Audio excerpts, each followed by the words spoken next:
Hello, my name is He Who's in the Water. Got another invasion block draft here. Ooh, tough pack here. Our rare is not the worst to leech, actually. Might be the best, even.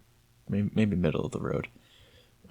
Chromatic Sphere is just like the safest pick that there ever has been. Might be worth taking because I'm just never cutting this card, basically. Prohibits, sometimes very good, sometimes not terribly exciting. Could be the better one here. Angelic Shield's also been like very solid, but it's not incredibly amazing as a pick. I think I just take Sphere here.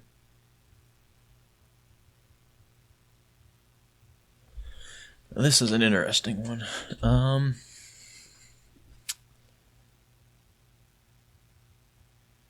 Pure Reflection I don't think is something we really want. Both of these apprentices are good. Recover is also really nice. Rooting Kavu is also just very solid, but 2 green is like pretty significant downside.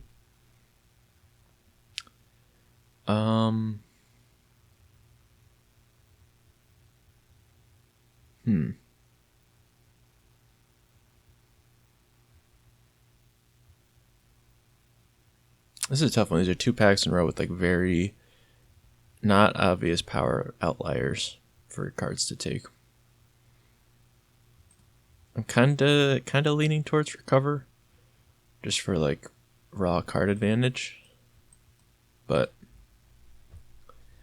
either of those apprentices, I think I like Thornscape a little bit more, but that is perfectly fine. Here, I think Smoldering Tar is relatively far and away the best thing here. Yeah. That looks nice.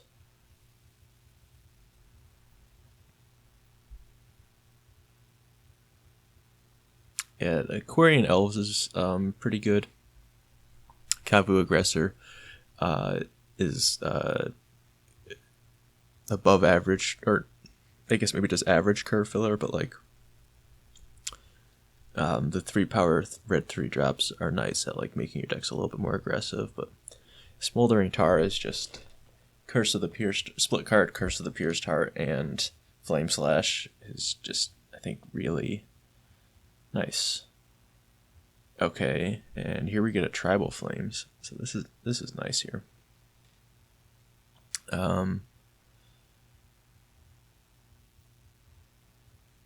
This makes me feel like red is pretty open because there's like a lot of red cards in the pack, including Smoldering Tar in the last pack.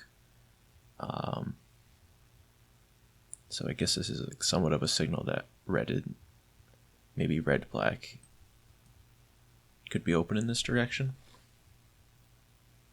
And red-black's not a bad color pair to start on, because then we just get to gobble or try to get as many Terminates and Magma Bursts in pack 2, and then in pack 3 we can kind of see if a white or a green is the better color based on what we open, which is like a pretty nice position to be in because sometimes you just don't really know.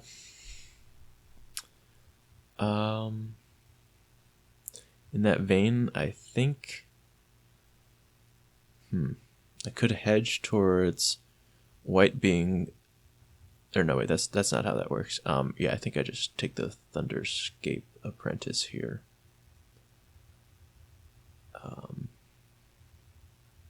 Just like the red-black mode of this card, I think is pretty acceptable. Anything beyond that is gravy.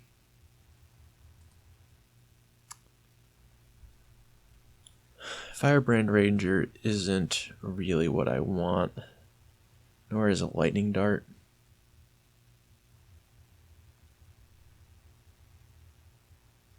Grappler feels like a weird pick because like X1s are dangerous in a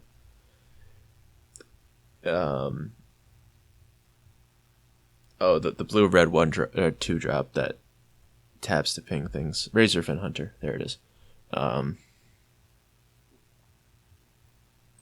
Maybe I just take this dart though. I don't know. I think I want the grappler. Okay.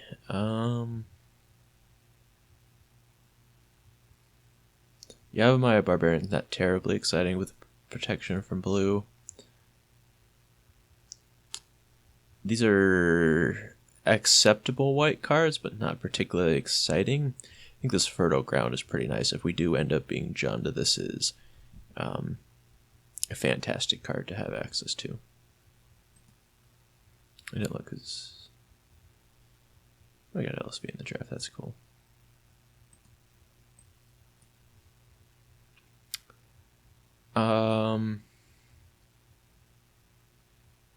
Okay, Elf versus Kavu Aggressor. I think I just want the Elf here. Extra fixing helps just with everything. Even if it's not like an incredibly efficient rate, it just is nice to have access to. So off to a pretty good start here. For some Jund cards. Fire Screamer's pretty awful. Is it more likely that I run Wallop or Tranquility? I think it, as much as it doesn't happen often, I think it might be Wallop. Tranquility, we've got like 2 pretty nice enchantments already, so like this Tranquility is unlikely to be really nice for us, and if we pivot into white, these are not really the kind of white cards we want to be pivoting into. Rage Weaver is the card that the set designers like want us to take here. I guess I might, but it's pretty mediocre. I don't know. I guess if we're like extremely desperate for creature quality, we can do that. Cremate is not exciting, but just a fine cantrip.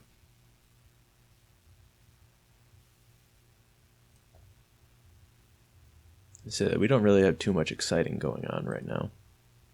We've got this Tribal Flames, some Smoldering Tar, and medium stuff. This deck is not off to a great start, but again, kind of from where I started, I don't think there was much in those packs that would have led us to a great place. So I don't hate how we look right now. Blinding Light's a pretty powerful card. So maybe get some nicer stuff here.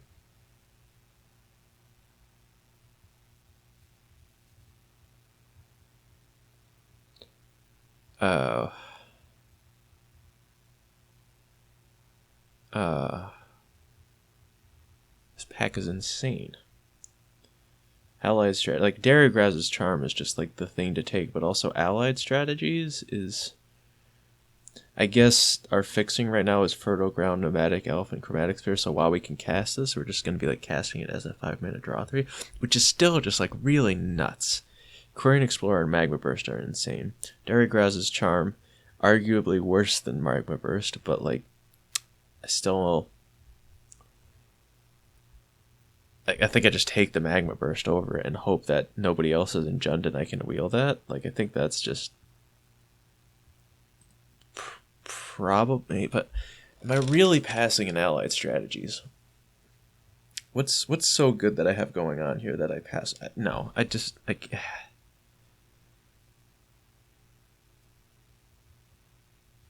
card's so good. It's so good.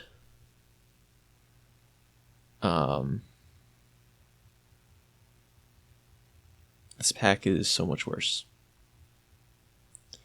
It is so much worse. So also, I guess to keep following through on some of those thoughts, we don't like need to be too tied to anything either. Like, I can like maybe take this Horn to Kavu and maybe we go to like Teamer splash like Smoldering Tar. Which doesn't sound like a bad way to live my life. Because we're like pretty great at casting this Horn to Kavu right now. Well, it's not, again, it's not amazing, but I think I kind of like that.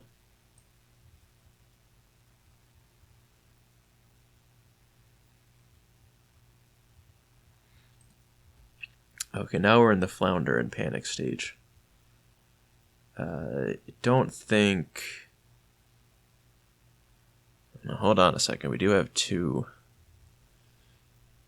enchantments for natural emergence. I've never cast this card. I've put it in a couple decks, but it's just never come up. Kavu is just also really good if we keep it simple with like a Jund Splash Blue. Kavu is just very good on rate. Silver Drake and Steel Leaf Paladin are some very powerful cards to be passing. But like we're really not in position to take either of those. I guess it's also worth noting this natural emergence absolutely wheels 110%.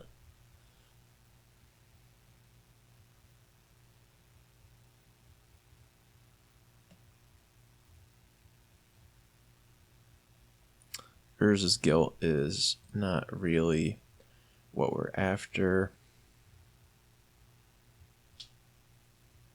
Horned Kavu seems okay here. It's like red-green is kind of looking like our base at the moment.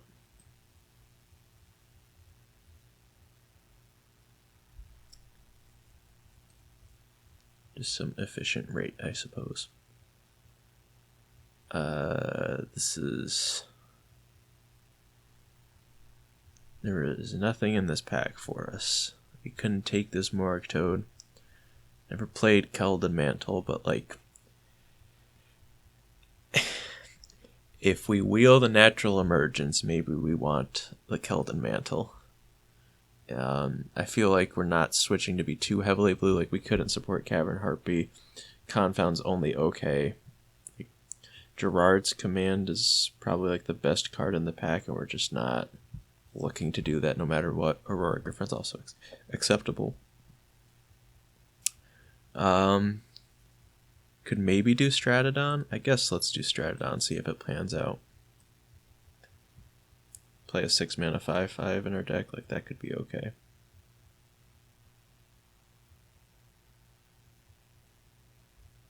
Not really going to be sinking hope.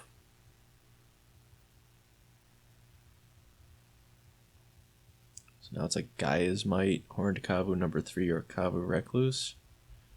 Maybe we'll just take the Horned Kavu and just really go all in on low to the ground creatures like dang, that's an on-color rare that we just cannot use.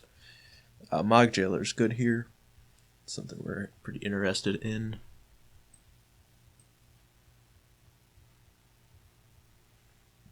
Magnagoth Treefolk is very solid. Just evasive, bulky creature. It's nice because like this is just like it's a card that's good for racing and pressuring your opponent, but like when you just tap out for it, it's big enough that like leaving it back to block on that turn just feels pretty great compared to like Aurora Griffin is the one that pains me the most, like Volcano Imp, where you're just like 4 mana 2/2 flyer. Sometimes you tap out for it and you can't block anything. This card does not have that issue. It's such a late Samite Pilgrim, but we're just kind of committed right now. I guess I'll put that Keldon Mantle over there. I suppose we could play a Rookriel. Do not want to. Wow, Natural Emergence didn't wheel? That's crazy. We got 3 Horned Kavu, but the Natural Emergence doesn't wheel? Okay, that's... Not that we like really needed it, but it was just like that was like the cool thing we could be potentially doing instead Now our deck just looks even worse than it did before because it is bad. But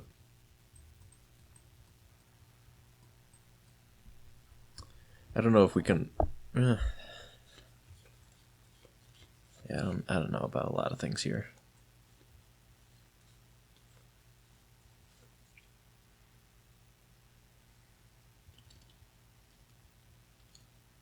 Unreal. Card's not even that good. I want to live the dream. Instead, now I'm gonna like build a more responsible deck. Yeah.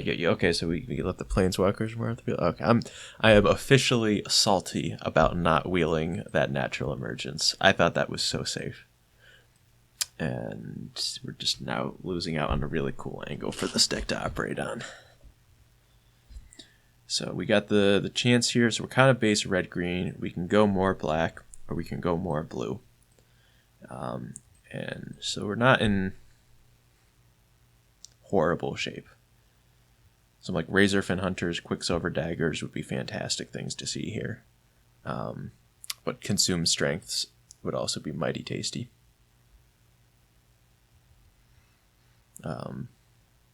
If I'm really asking for everything, Spiritmonger? Take a Spiritmonger? I saw the gold card up in the top left and I was hopeful. I was hopeful. Gosh. So Rager and Reef Shaman are the things that interest me the most here. I'm not sure we can really justify doing Rager, and it's hard to justify anything over this Lay of the Land, I think. Because like we're not splashing for Reef Shaman. That's not really a good plan. Rager's like solid, but not honest. I suppose we can also even be looking at white, but Goblin Legionnaire is good. But I think Lay of the Land there is just fine. Okay. Suffocating Blast is a really tough one to splash, but it's so good. I don't think we can do it. And so then it comes down to Jolt versus Ebony Treefolk or Urborg Uprising that we're trying to make this call on. And in terms of card advantage, I think I might just want the Uprising more. The draw 3 is just like kind of irreplaceable in some states, so I think that's going to be better than Jilt for our deck.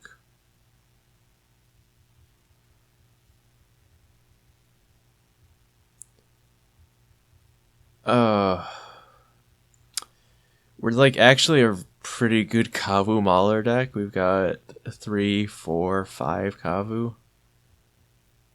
Kavu Howler would be insane for us. But there's just another Lay of the Land. There's this Quicksilver Dagger. But I just took Urborg Uprising.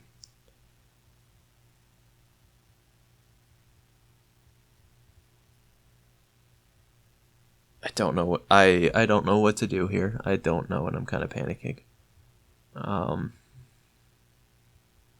My heart just says take Lay of the Land. But no, I'm taking this Kavu Mauler. Kavu Howler, yes. Okay, that's so cool. Oh, awesome. Okay. Fascinating. This is getting strange.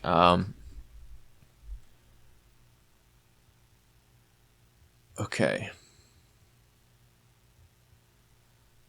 This Rage Weaver absolutely needs to be in the deck. Yeah, I don't want anything else. I'd love to wheel Urborg Elf. That would be pretty nice. But I think I'm just gonna take this one that's like not guaranteed to cantrip, but now we have 6 like good ones to get. I think that's just going to be very strong for us.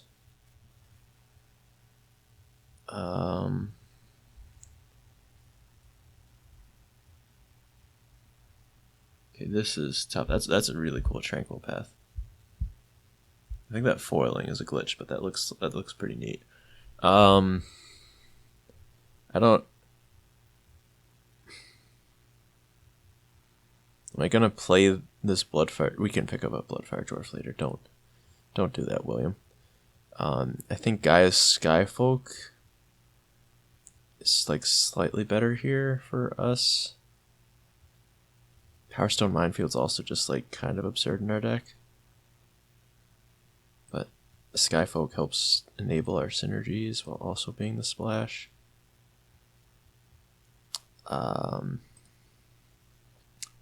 Think relatively easy, but this is a lot of Boros cards here.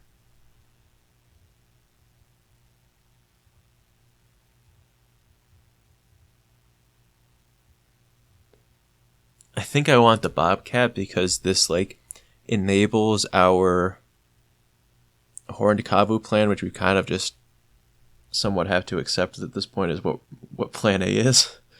But like if it was a question of like keeping these the blue or black as the splash color, I think it could be reasonable to like replace them. This is wow. Do we need a splash color? Or are we just... No, we still splash, but wow. Okay.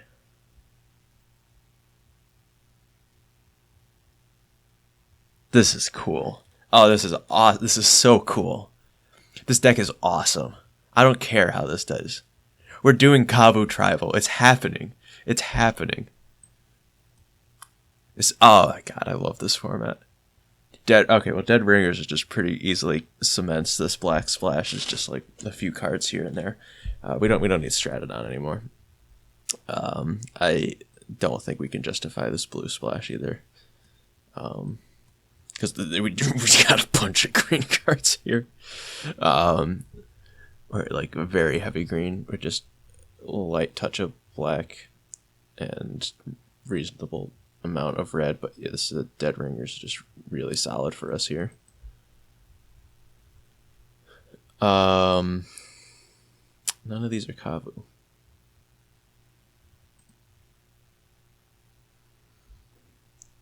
Anna Disciple is like pretty interesting too. Similar to what I was implying with Bloodfire Dwarf earlier, this might just make the deck as green 1/1 and text, although like the reducing power is nice as well. And that's actually just probably making the deck on this basis. Nothing here looks particularly interesting. I don't think we need any of this. This deck is so cool. This is so cool. Oh, I'm excited.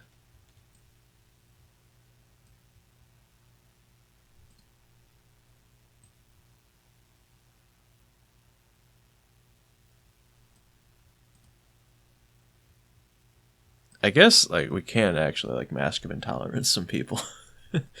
that might it's technically something that could happen. Oh no, respect for Squeeze Embrace. All right.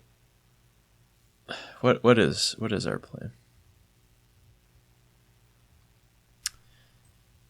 I will only play one Anna Disciple if any. Maybe just one cut from here.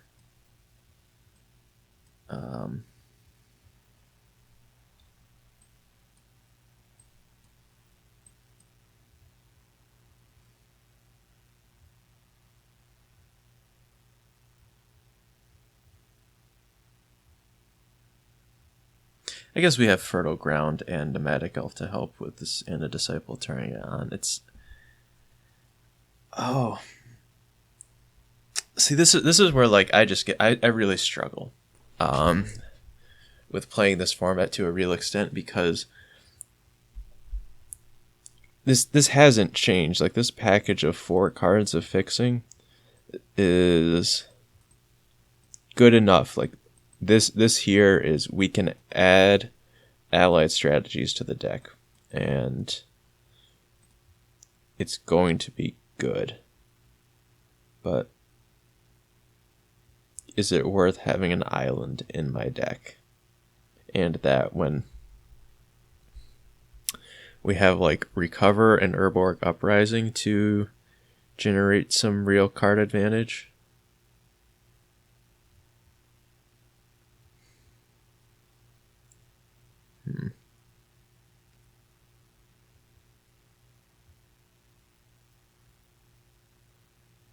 I think I'm cutting this Viashino Grappler. I think that's the worst one here. Like, the extra power is nice over Rage Weaver, but just costing an extra mana when we've got all of these Horned Kavus, I think we can't do that.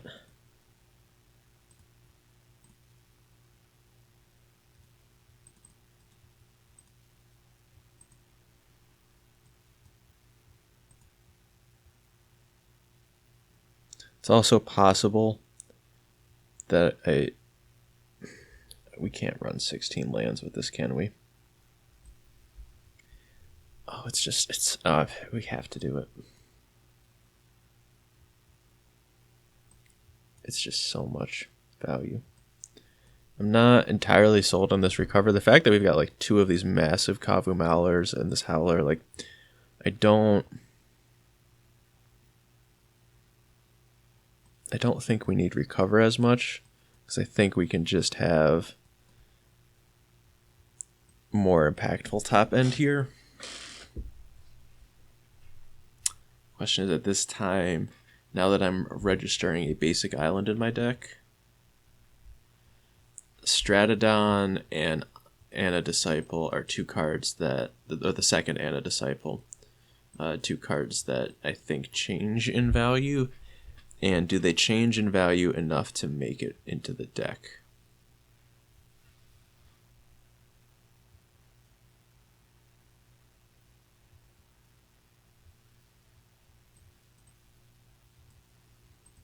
Let's think of this card more as like 4 or 5 drop.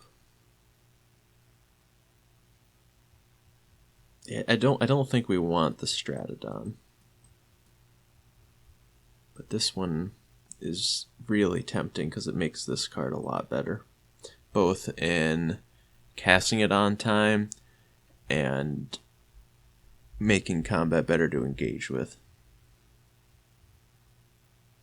I think I kind of want it, but to play 16 lands here is a little psychotic.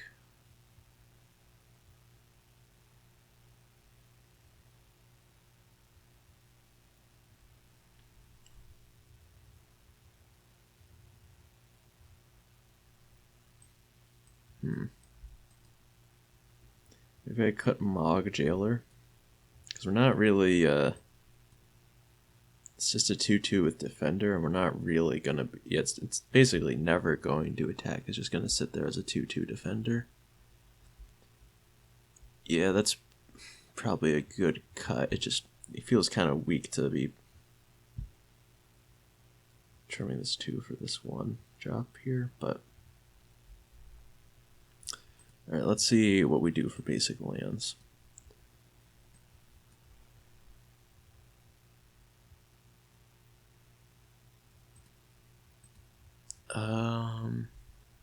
So the 1 swamp, or the 1 island, I definitely feel good about.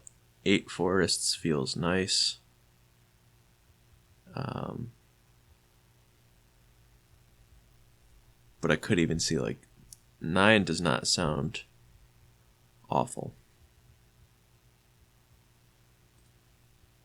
I think we only really need like 2 swamps, because those are going to be coming very late, and we have the Fertile Ground and Nomadic Elf as well.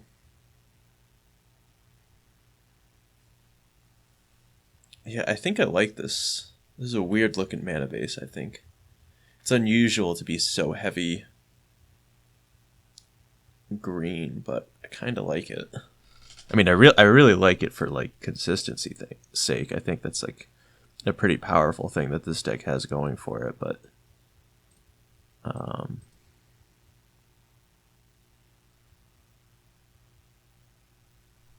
yeah, we got some cool stuff going on here. I guess two swamps a little. Oh no, we got again the fertile ground and the medic elf help filter into it. So even though we have like ostensibly turns where like we may want to be doing like double and triple black things, we will somewhat have access to that.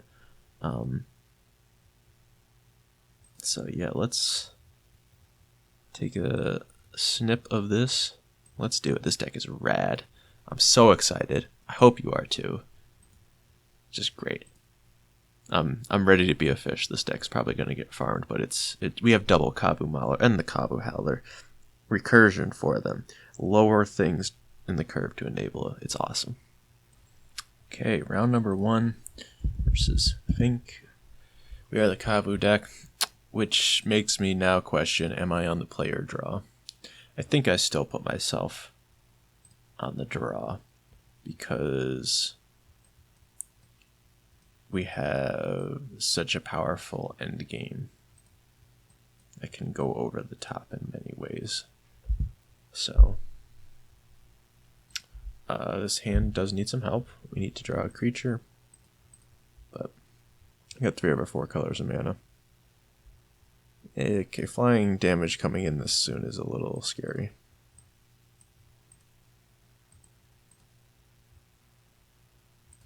Did I?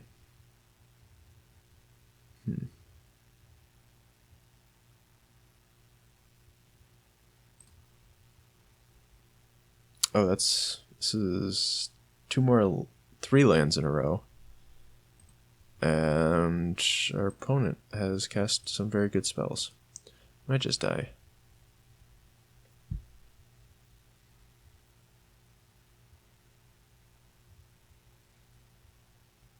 Another creature here, like, we're probably just absolutely getting curved out and can't hope to come back.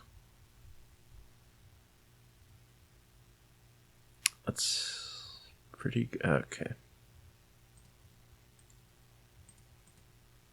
Maybe the hand was a mulligan, but had to kind of expect to draw some number of spells.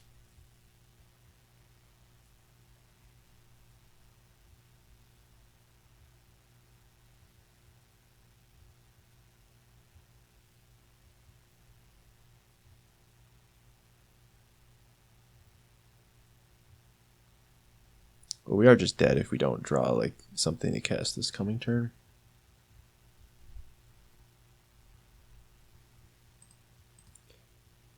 Probably not right to do the lands, but I'm just gonna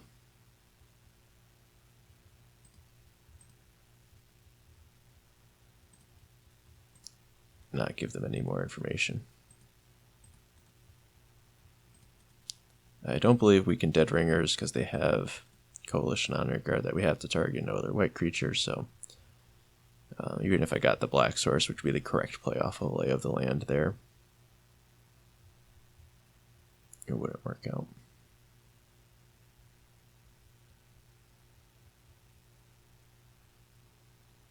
Let's get to see a little bit more of their deck.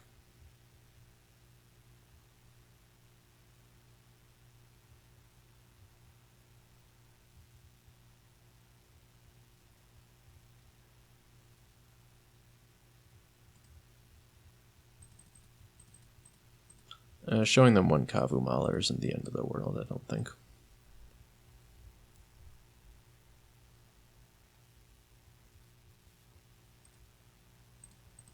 The joy of Cavern Harpies, you can never actually remove it. If they have life points. You can pressure their life total, but yeah. Cool.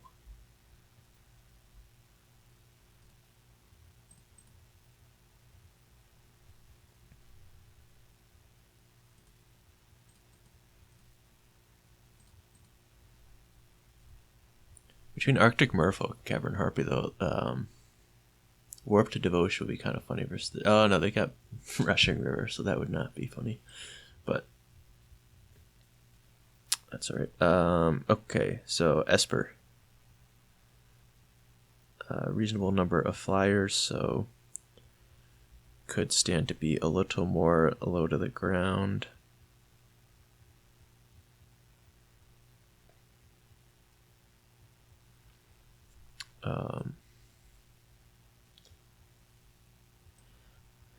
So kind of interesting to try to take something out. Maybe just bring in the Skyfolk. Take out like Rage Weaver. Seems fine. Oh, we got Wallop. No. No.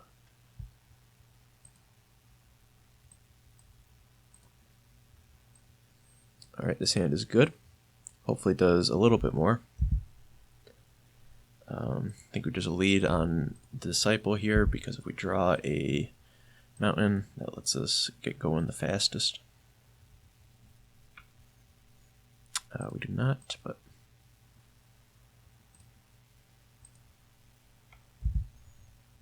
that would have been devastating if they prohibited my Lay of the Land.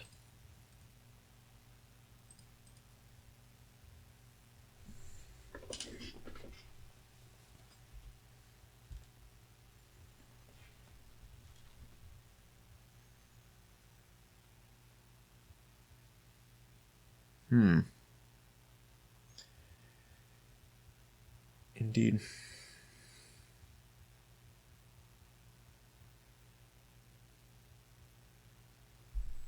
Kinda just want to do Forest Mire Kavu.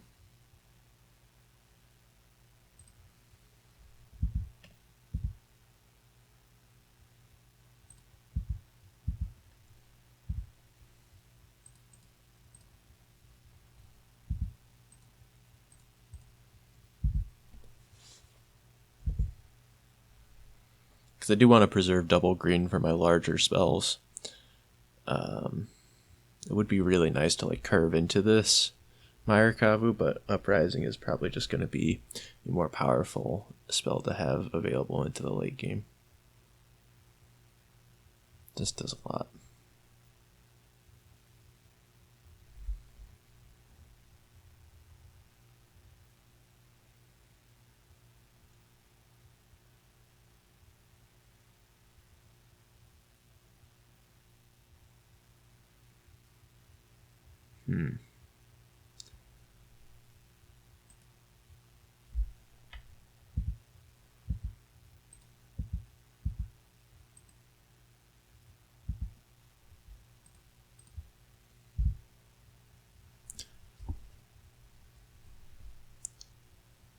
Well, good to be in a spot where lands are good draws.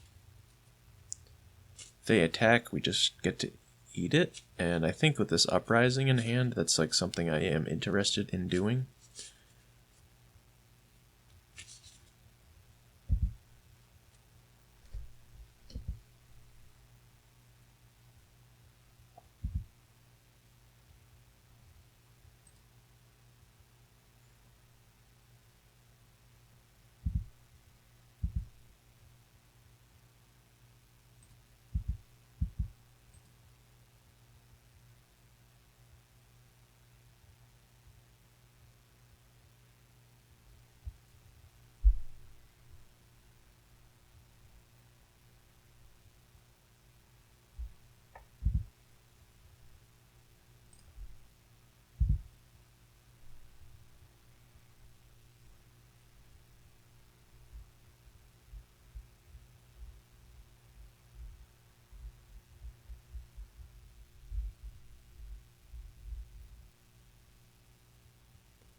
Okay, so I should use some of my abilities right now.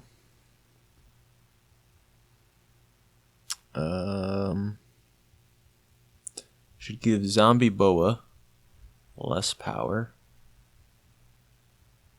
And I think that's it.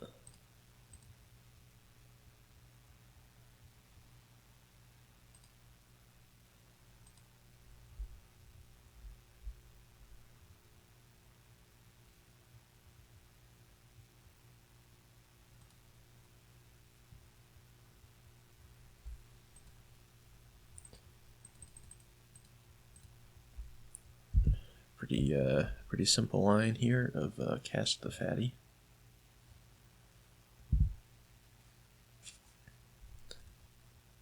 Each other attacking Kavu, so Horned Kavu is going to need to get in there. But I think that's something we're okay to do, because getting this to be a 5/5 is of interest to us. And putting the Horned Kavu in the graveyard to get back with Mire Kavu is a fine use of resources. Of course, depends on what they play here, but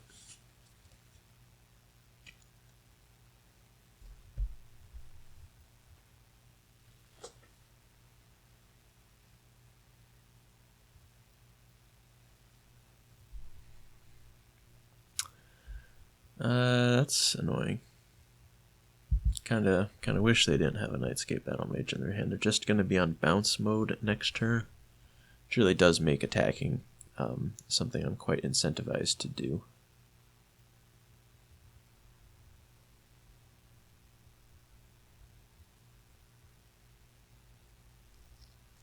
They are at 12. Like, their life total is not pristine.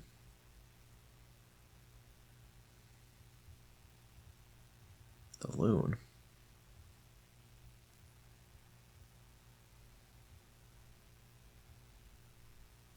Interesting.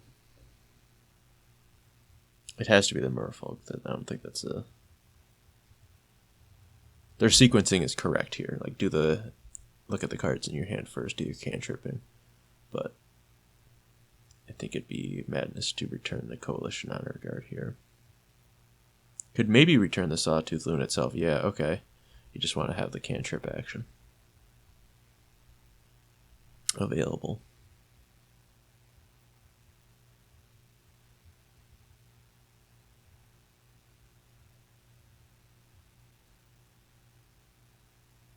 Yeah, they're only going to be able to kill one creature here if I attack with both.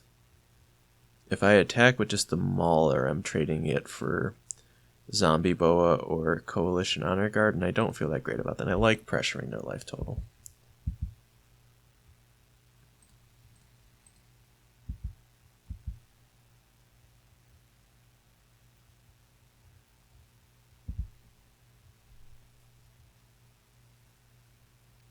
Like, if they block Honor Guard here and then put Zombie Boa plus Merfolk in front of the Mauler, I feel pretty good about life.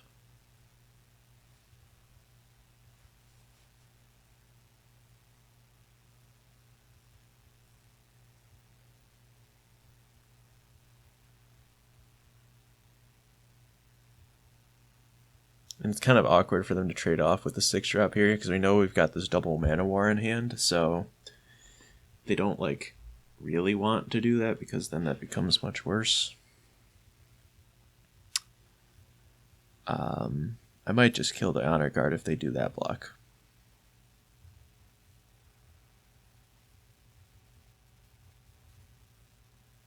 Here, I guess I'm just quite content to let them...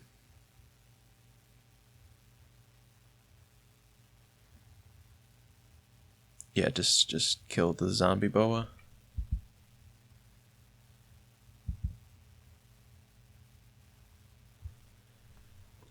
So now we have some options. I could Uprising. How many mountains do I have in the deck? I've got 4 left. And I have an equal number of forests. So if I Uprising and get back both of these, it's not obvious which land I leave up to be more likely to draw. I guess I have some green 1-drop, 2 green 1-drops in the deck, so it would be correct to leave. I have 1 green 1-drop left in the deck, so I guess that makes it correct to leave up the forest here with that. Or I could cast Penumbra Bobcat and activate Thunderscape Apprentice, but I don't like casting just the Bobcat because they have double unsummon in hand, and so then they just unsummon this and that, so this now is a good turn to cast the Uprising because of all that. Okay. That was a really long and complicated decision on like a pretty minor point, but it's I think the way that turn plays out is quite important for the long run here.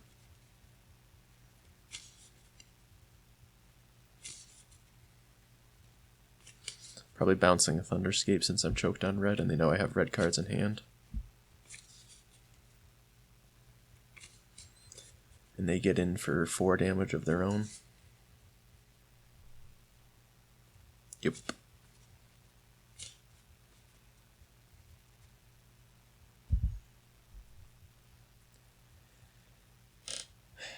Okay, another mountain is great here. Really nice to have that. So I have 7 mana. World at my fingertips.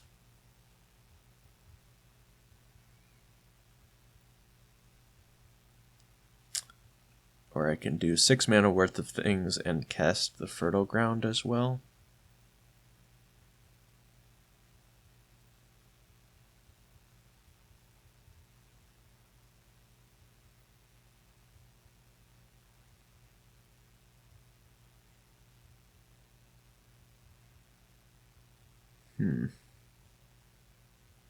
Why is Magic hard?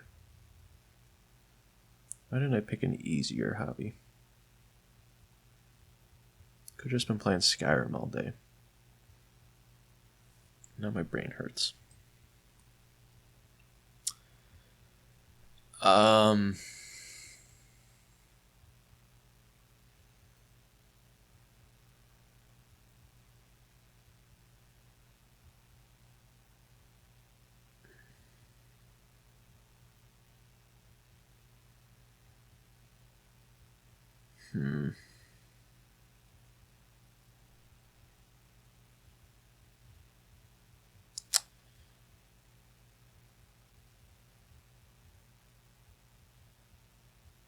I kind of want to get this Mire Kavu into play so I can start attacking through this Coalition Honor Guard.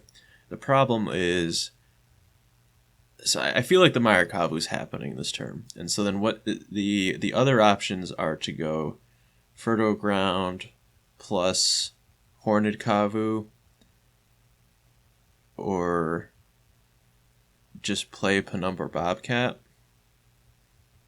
And that's really not clear to me what is better. I like the idea of getting the Fertile Ground in place, so like playing Horned Kavu is a little bit nicer. But I can't, because I don't have triple red without the Fertile Ground, I can't just go Mire Kavu, Horned Kavu, Thunderscape Apprentice, which I think would be my preferred line here. But I do really like the idea of getting... Yeah, I want to get this Fertile Ground online.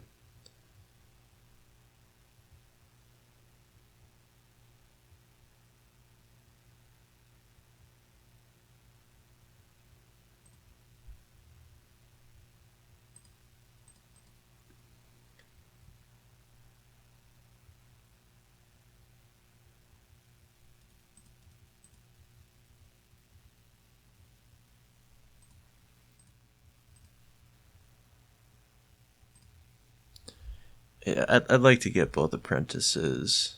No, wait, no, this is terrible. I was just thinking about leaving black up for this, but no, yeah, this is not ideal. But or no, this is still, I think, largely something I'm okay with. I want to get the Mire Kavu in play and get Thunderscape Apprentice going. That's again a really hard turn. I don't know what I'm supposed to do on that one. Okay, Grave Defiler is annoying. Those are 4 pretty good cards going to the bottom, which is nice. So like a Regenerator is going to do some serious work for them. Probably means we're very much blocking, which is like again why I did want to get this Thunderscape Apprentice in play to start threatening their life total.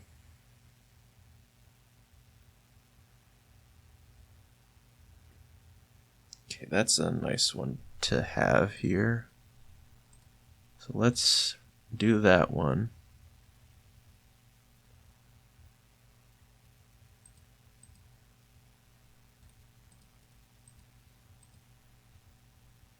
I should attack with this Meyer Kavu first, because they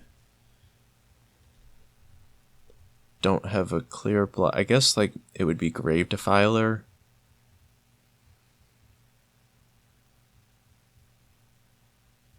Plus Arctic Merfolk blocking it.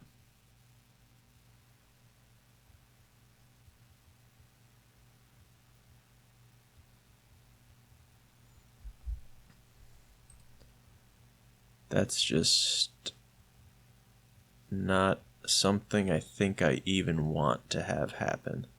So I think I'm gonna go Bobcat and Horned Kavu, returning the Ana Disciple that doesn't do anything right now.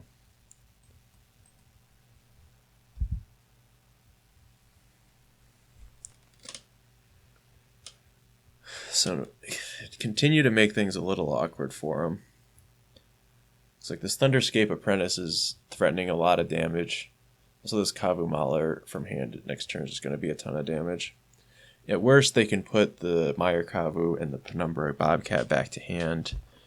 It's just 6 mana trading for 7, and it's dealing a little bit of damage along the way, so it's not even like that awful for us.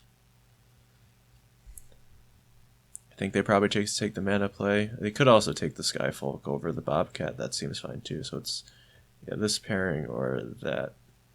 This game is ridiculous already. I don't know if I'm too in my head on this, but I feel like I'm getting my brain melted. The Horned Kavu, we're leaving the Meyer Kavu in play? I don't even understand this now. Are you attacking?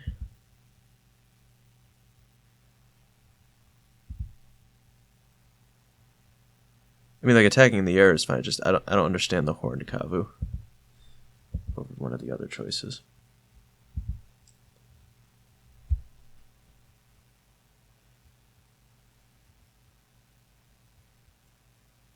A land would be a nice draw.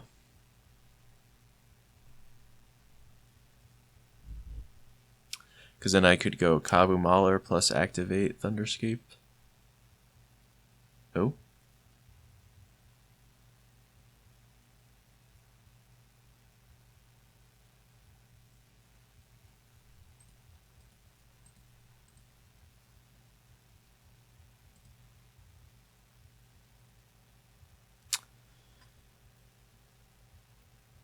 Okay, not a factor. Not a factor.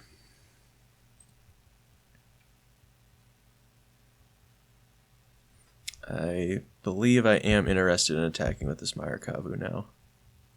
No, I'm not. They have Grave Defiler activation up. Settle back down. Alright, so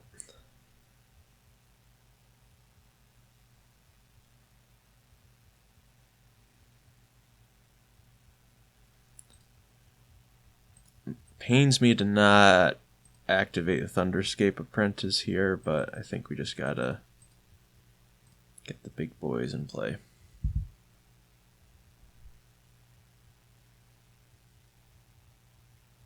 It's really important to do the Skyfolk, and I think the Skyfolk plus Kavu Mauler is the best use of our mana. I don't feel like getting this, because this is just threatening a lot of damage with Trample. At some point. Maybe not this exact turn, but...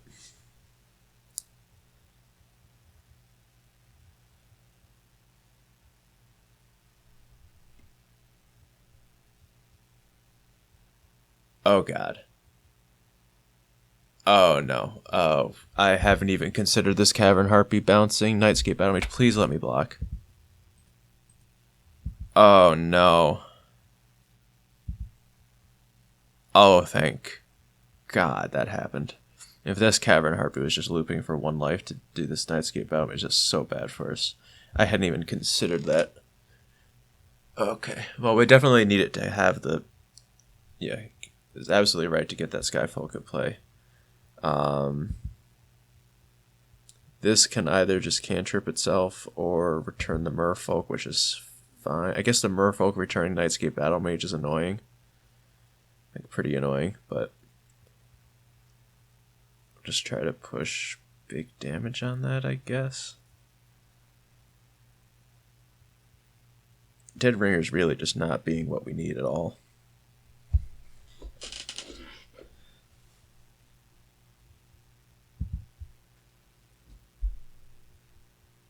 Yeah.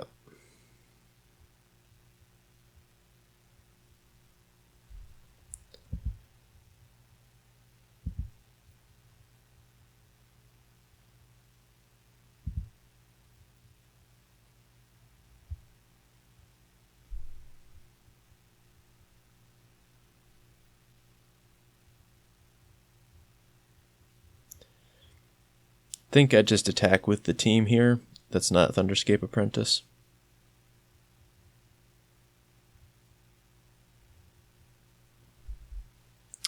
Because if they just like put double blocks in front of everything, and then Coalition Honor Guard in front of the Bobcat, I'm like pretty ecstatic about that.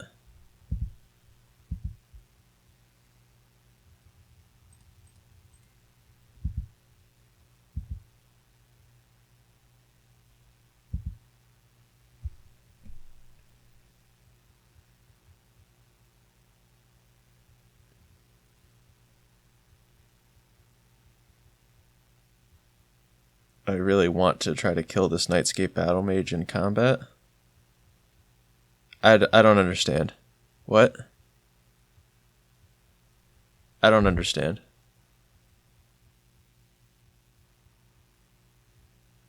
Okay. I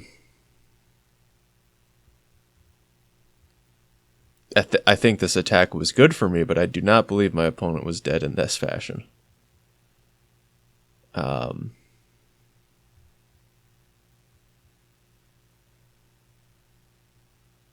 I don't know. Maybe I was playing too scared there. Okay. All right. We got a game. Cool. Okay. What more did I see from that?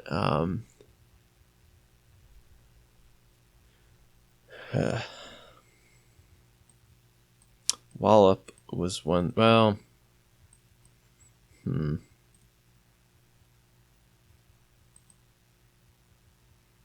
Wallop I talked it up before, but it seems quite distinctly bad at killing Cavern Harpy, as almost all spells are.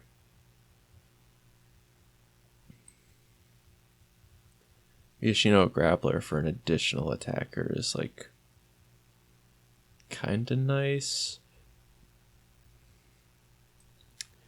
Dead Ringers did not look good, so maybe that's just the move. Pygmy. Yo, they had some black creatures.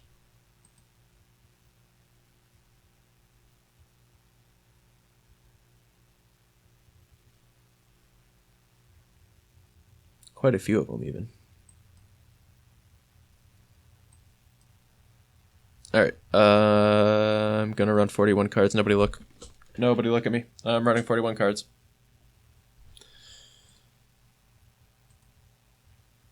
They're choosing to play first. We have a 3-drop. We've got the 2 most important colors of mana. This is not a great hand, but I think it's a keep nonetheless.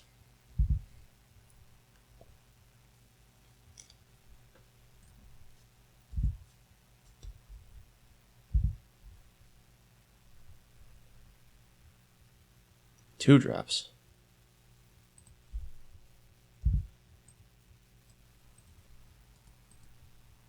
Pro red's pretty annoying for us, actually.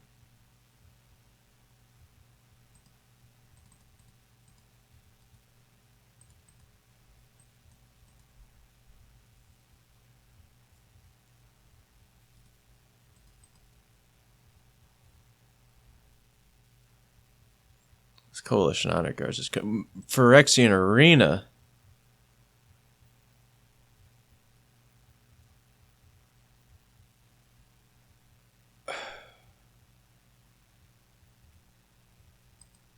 Okay. Gonna be like that.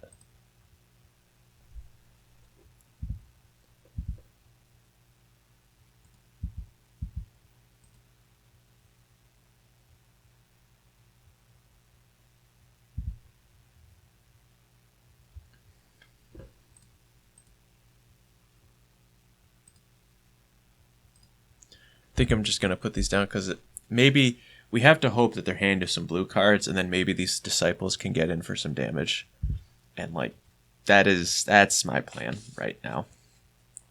Because my other plan is to wait for 17 turns, and that does not feel good. That does not feel good. None of this feels good right now. I'm horrified. I'm scared. Don't do anything. That's something. You shouldn't be allowed to do that.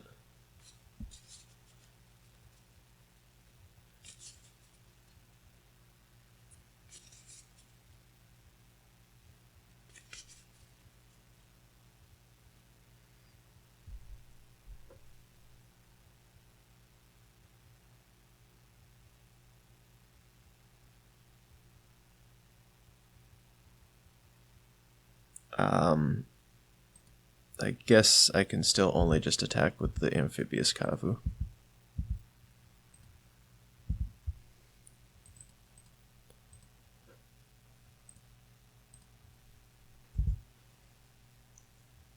We'll see how we do at the start of combat, but we can maybe like get through some damage with the Grappler in the air.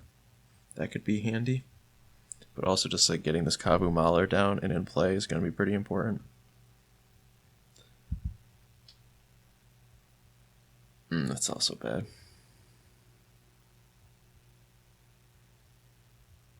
That's life gain. That's life gain. They've got a lot of ways to flicker creatures. Oh my god, opponent's deck is sick. It's so sick.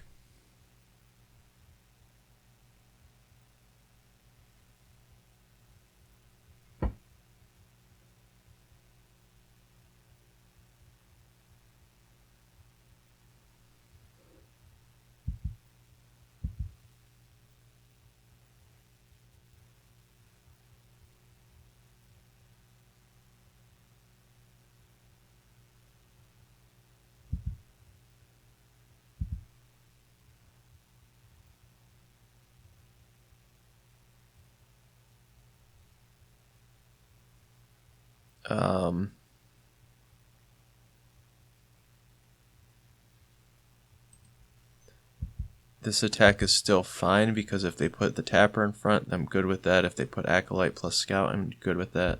I think that was a misclick and they meant to Trapper me.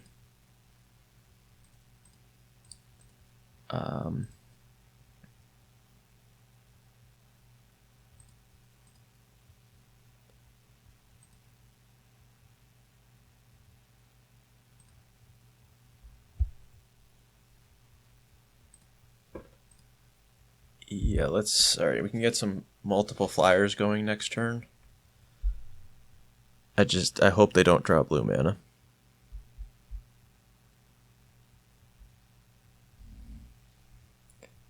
If they attack with Putrid Warrior, I kind of just have to take it. I guess I can trade with Gaia's Skyfolk. That's like probably something I have to do in the long run here.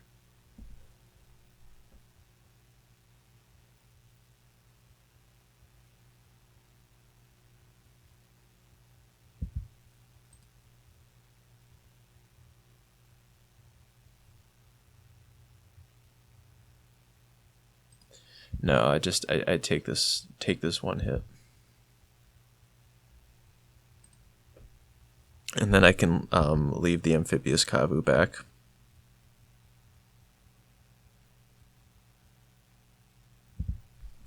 and then we don't have to worry about that. That's a much better sequence.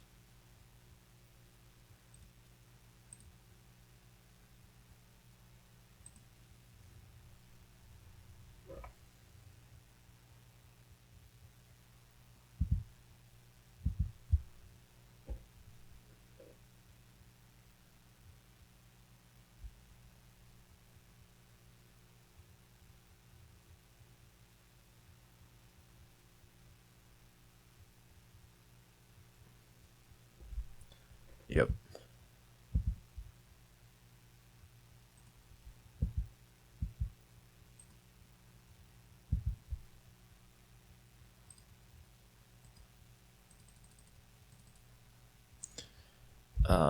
So here I need to continue giving flying to the Viashino grappler so that because Kavu Mahler can attack in on the ground of his own accord, and if he trades off with 4 of their creatures, that's a good thing to have happen to me. Blue mana's online. Terrifying. No, please stop. Just lose to your arena, please.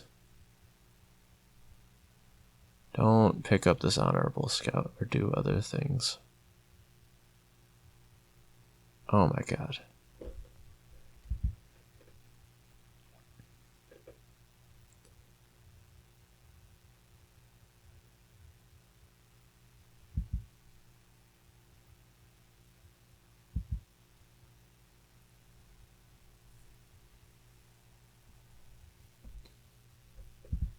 Okay, opponent conveniently forgot about the text on Amphibious Kavu.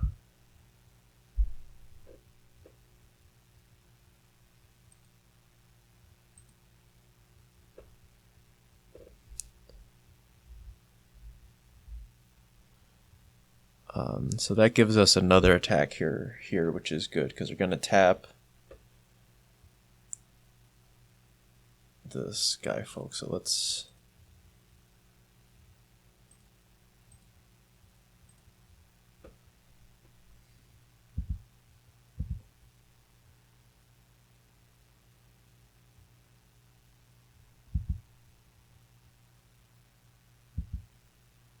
Oh, I can't attack with the Grappler because they just give the Hunting Drake Pro Red.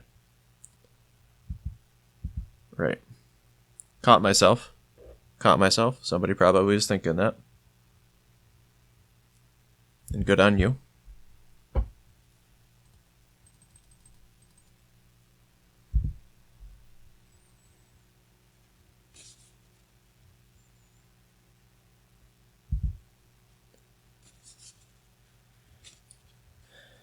So then...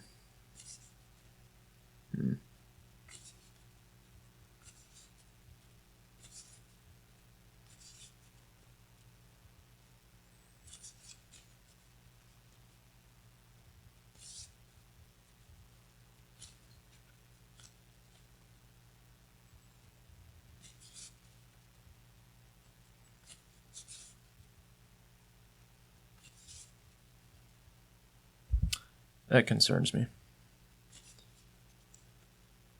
They have ways to like pick up that Drake for sure, but most of them involve double blue and they played Swamp for turn. Okay.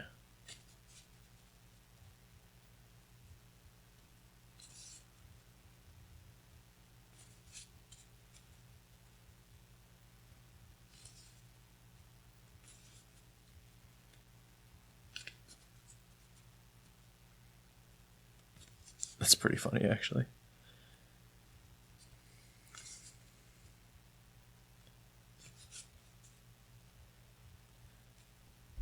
Because that has to destroy one of their creatures.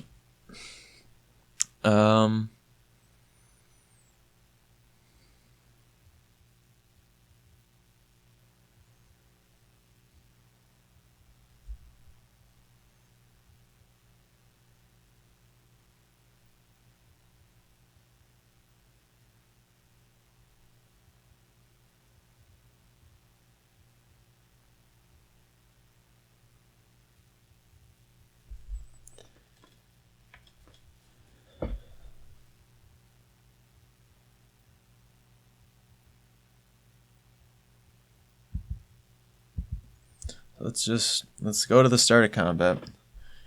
Okay, everything is attacking. They have clicked through Benelish Trapper.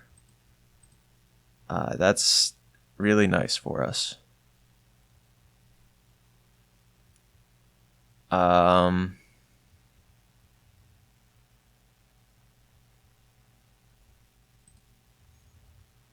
Now he doesn't need to get in at all.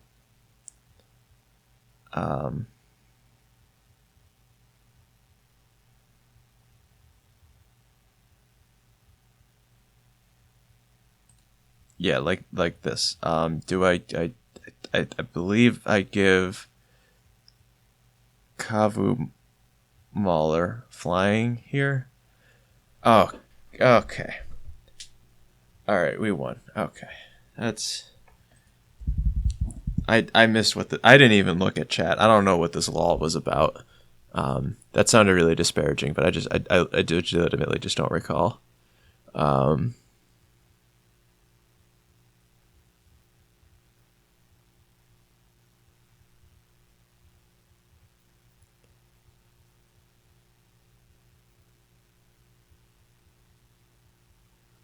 Oh, that was the punt where they activated Acolyte on the Kavu instead of the Trapper. Right, okay. Cool. Awesome. That was a sick match. Kavus are on the board. Let's keep it going. Okay, round number 2 versus Jacevex. I don't know exactly. I believe they're quite high on the leaderboard. Yeah, they got 6 trophies. They're doing great. So opponent understands the format. I do not want to play first still. I know I've been like really bad with mulligans just this whole format, but I think this one's even too bad for me. I will ship it. This one is unfortunately better.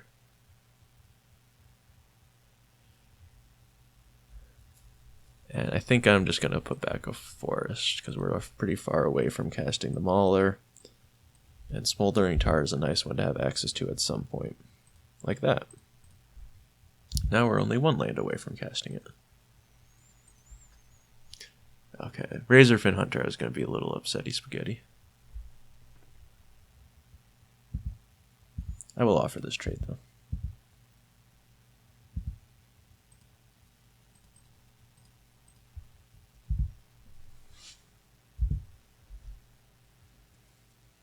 Fertile Ground, or Mountain into Fertile Ground is just, that was... I was prepared to sit on this Smoldering Tar for a lot longer than that.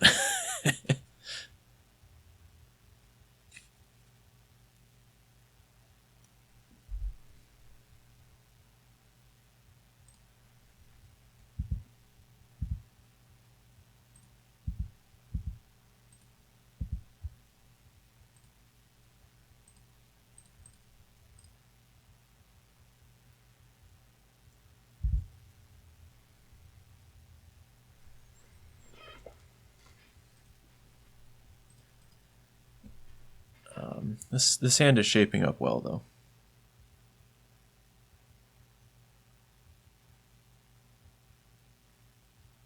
though. Blazing Spectre's not one we wanted to see, though.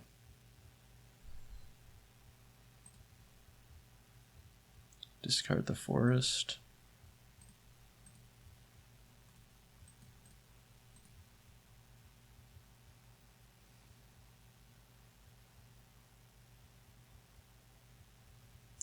Well, I know I just went through all the saving targets on that, but I think Blazing Spectre does have to go.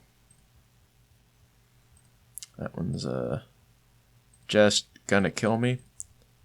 And as much as I just want to sit back with a Curse of the Pierced Heart and play and activate Anna Disciple, probably better just to play this Magnagoth Tree Folk. We get another land, we get a Mauler into play, and that's more damage too.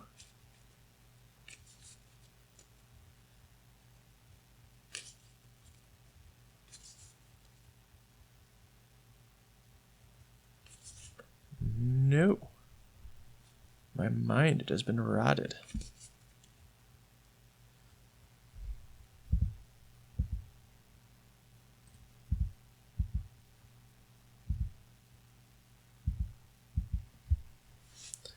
Hopefully Dead Ringers can find a target here.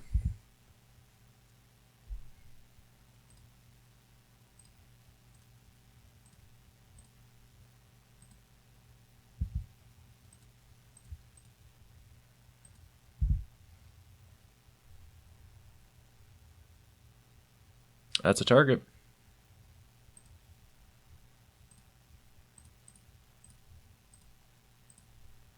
And it also is nice, takes them off black mana.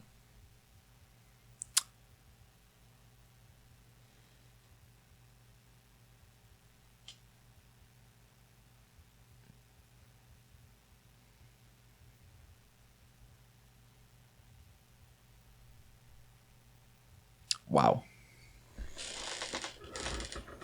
Alright, so my opponent's probably thinking the Shatter Pause here is I have the land in hand. I do not, so this is just happening. Like, to cast the Dead Ringers here to not cast the Dead Ringers here would be absolutely ludicrous. It's just unfortunate. Because now I don't think we're attacking. We are losing this race pretty significantly, so we need to be blocking. And it's just pretty lame that that's the case.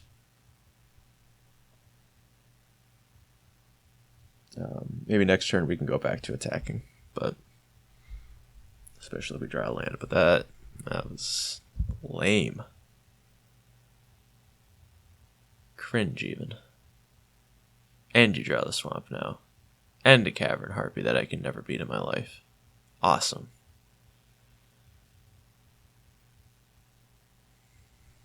Awesome.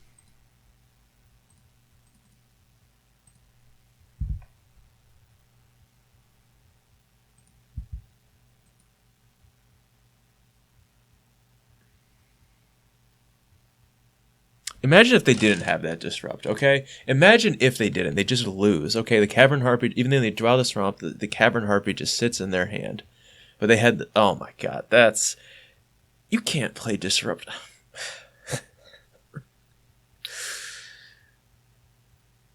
Oh my god. That's so sick. That's so brutal. At least their only attack here is with Living Airship. That's like the one consolation.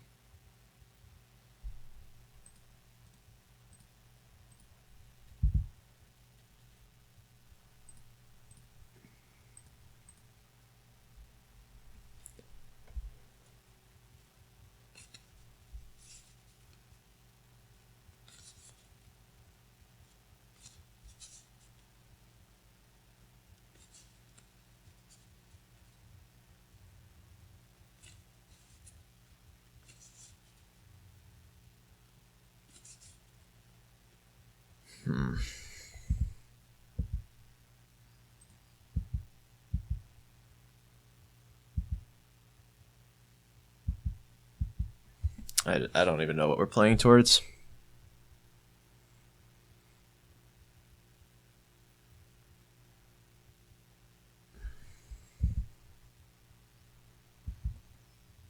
That was so inappropriate.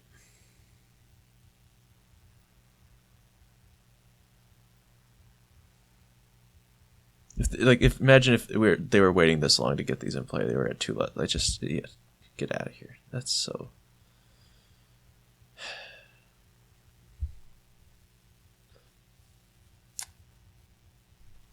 And now I'm just on tilt. Why didn't I block the Living Airship last turn? Why did I block the Cavern Harpy that they could put back to hand? Why did I do that? Why did I do that? They missed it. And now I'm just dead. Because I have now forced this game to go longer than it should. That's just great. That's just great. Alright, so we're taking 5 here. I'm tilting off the face of the earth. I have thrown this game in so many ways.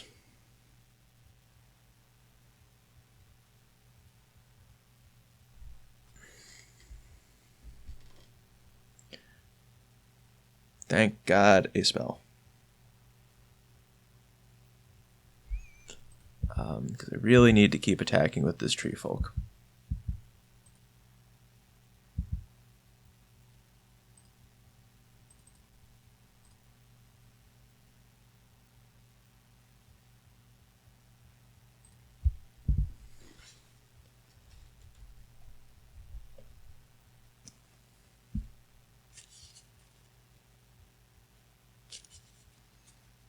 can still force me to take 2 this turn. I've thrown this game so hard. Why didn't I block the living airship? They missed it because they wouldn't have made that attack if they knew it, but then they made the attack again, so because now they're able to push damage. It's just, oh my god.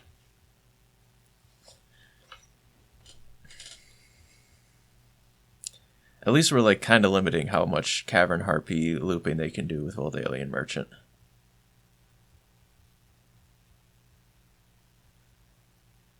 Oh my god. Just the brain rot is just taking over me.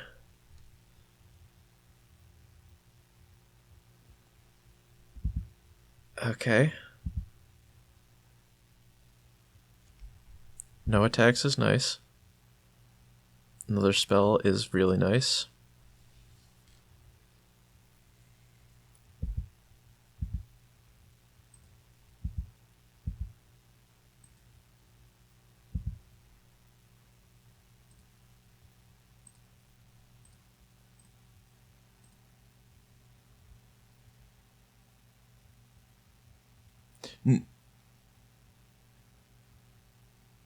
Prohibit?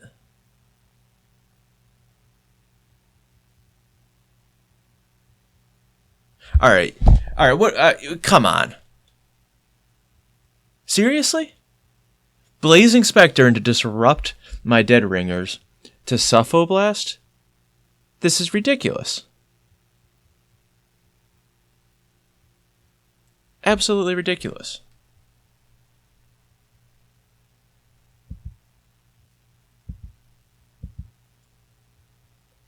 I guess I'm only taking 4 here, but like that's absurd. Absolutely absurd.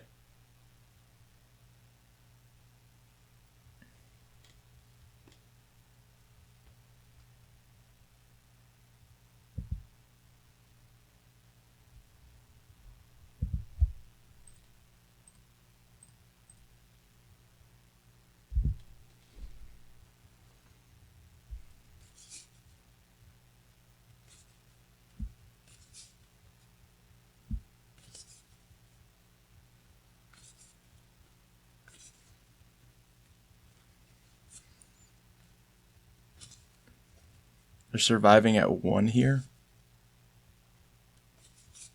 Or, oh, no, they're, yeah, it's at 1.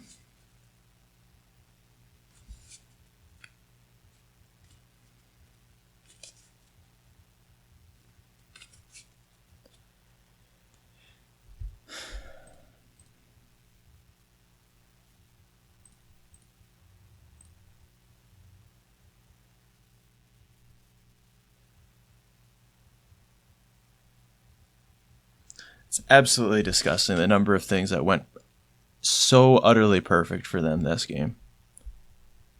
It's just truly unbelievable. Truly unbelievable. I think I would have had it if I did that 1 turn of blocking better. They also, I think, could have had me with like some more aggressive attacks, but God. Mm-hmm.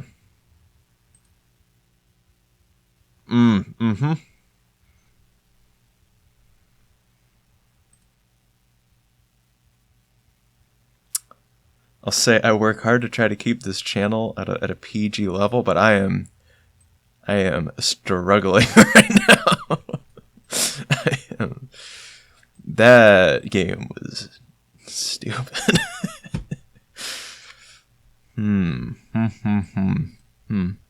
Yep.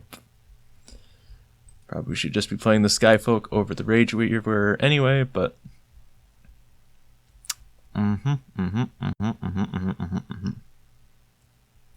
Yep.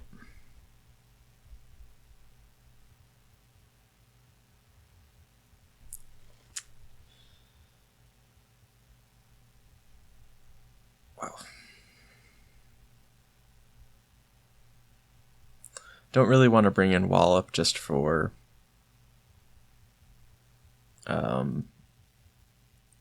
Dream Thresh basically is the only thing it can hit.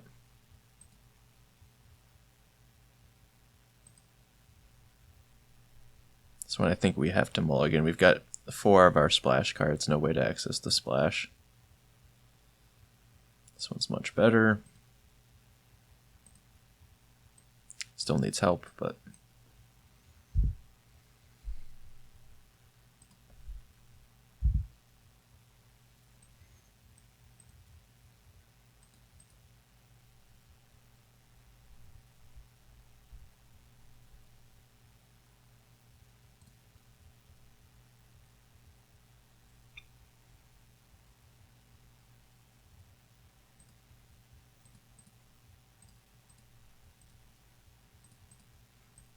Fertile Ground isn't doing a great job here of letting us play through this Reef Shaman.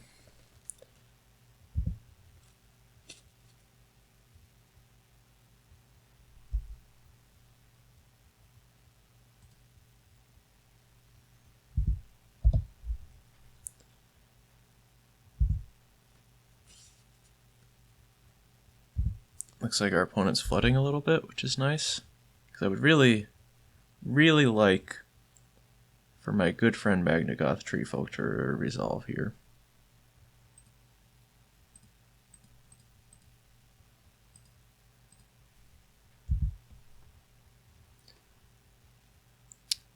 They can't Suffocating Blast me without some consequences. I think you would just, like, probably take that. Of just, like, you gotta sacrifice your Vodalian Merchant or Reef Shaman to cast it there. But...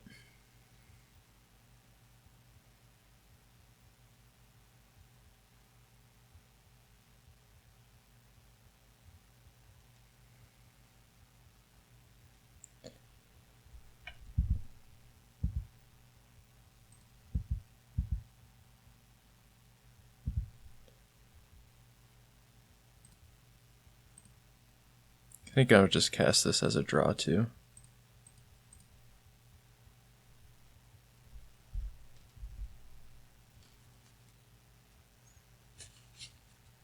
I think drawing 2 is still something I'm interested in.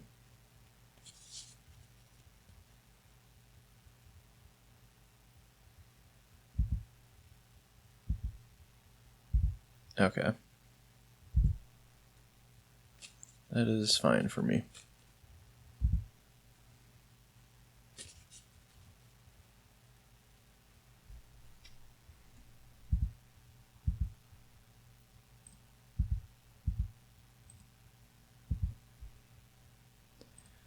So now it's like that is the one counter spell we saw out of them. So I am comfortable resetting the Magnagoth Treefolk here. If they counter it, they counter it. I should have held that for probe. Don't probe me. Okay. Can't Tribal Flames that. Awesome.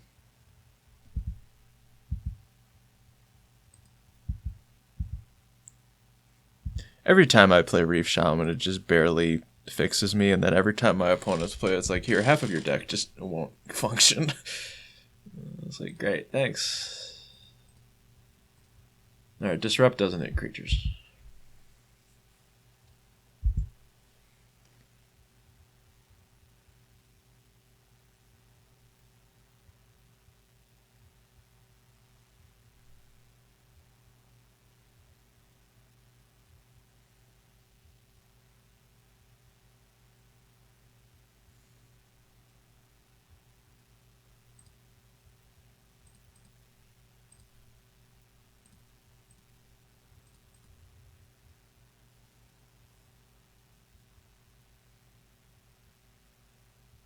I'm so stupid. I'm so stupid.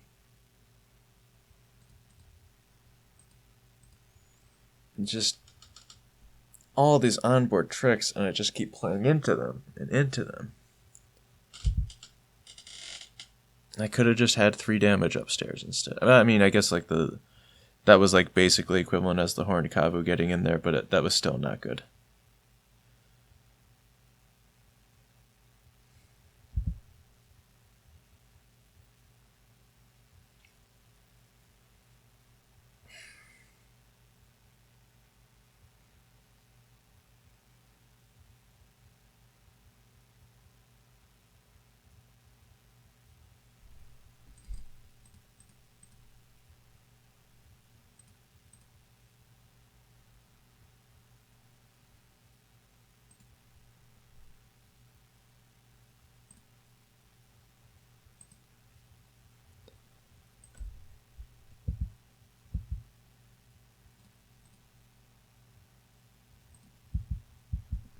Just do this attack. I know they have tap regenerate up there. That's what I'm learning at least a little bit.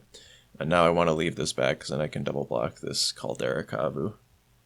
Oh, more spells? Sea Snid, okay. They can make this a 4/5. Am I comfortable trading off the Howler just for that? I think so.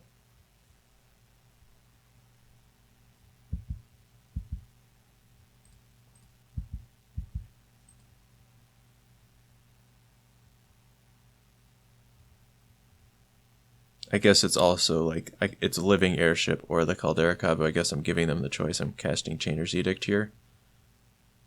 And I think I'm okay with that.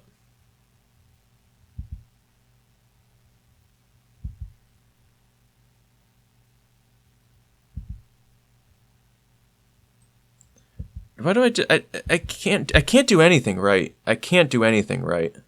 I can't do anything right this game. I can't do anything right.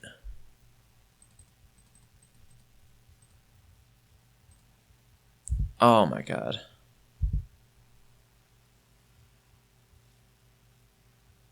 That's embarrassing.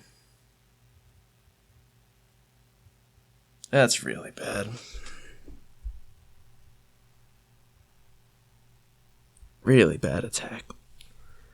Alright, but now I have a 5/5, and the 5/5 trample still does not do anything here, so maybe they're inclined to leave everything back, and that's at least nice. And hopefully this Magnagoth tree folk can just go coast to coast.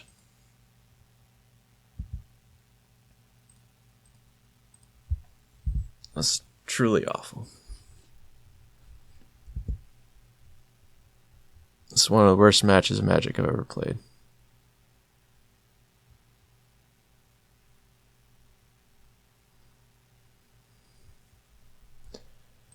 Alright, I can't be disrupted this time. I am checking the board. Caldera Kavu can only affect itself.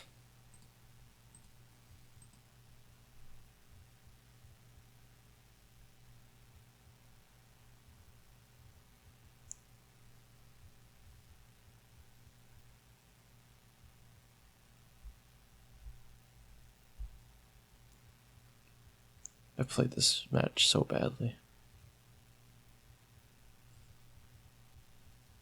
No.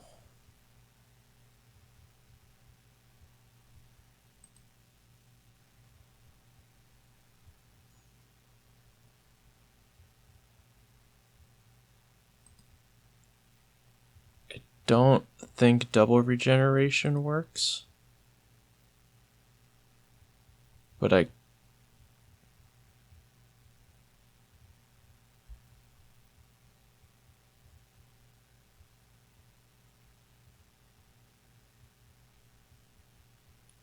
am fuming.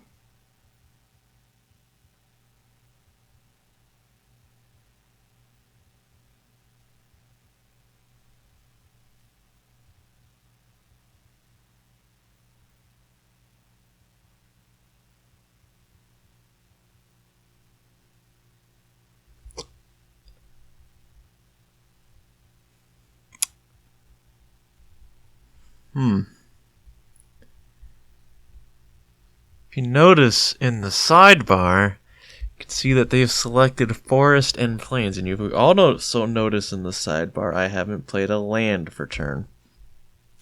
A land that would be the difference between 4 and 5 mana.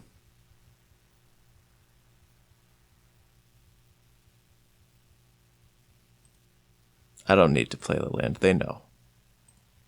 They know.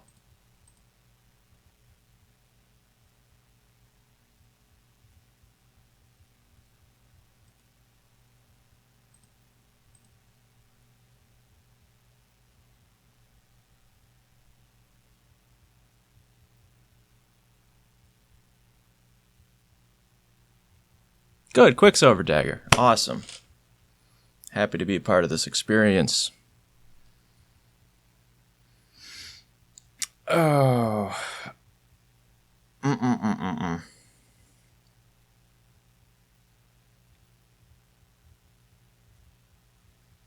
So that's 2 backbreaking puns. Absolutely backbreaking puns. Because if I had that Kavu Howler in play, could have just done it. It just killed him. If I had the Staggerbringer's Resolve, that could have just killed him. Or I guess more realistically, what would have happened if the Sea Snid and the Kavu Howler had traded instead? That's what's really happening, but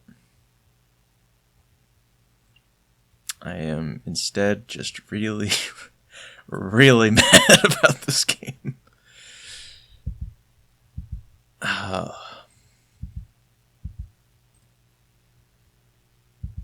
Reasonable chance they have another counterspell, so I am not picking up this Magna God Treefolk. I am just getting the Skyfolk back, replaying it, and just hoping.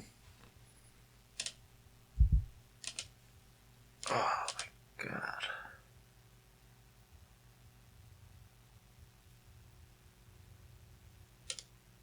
We've done a lot of Magic together on this channel now, and I think, you know, we had some bad beats in the first game of this match, but I am willing to bet as a collective whole now, this is the worst match that has existed on this channel. This is just the absolute worst thing I've posted.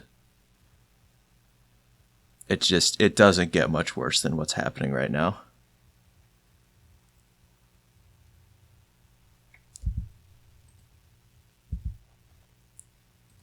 Utterly atrocious. You've got to be kidding me. This is I am so upset. Alright, Smoldering Tar, you have 2 points of damage to deal. Do not counterspell me. Do not counterspell me.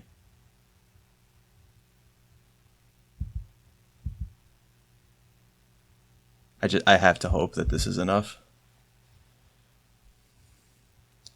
Because like if they try to make some like inroads attacks this turn, it's not going to work out. They just have to build up a lethal board.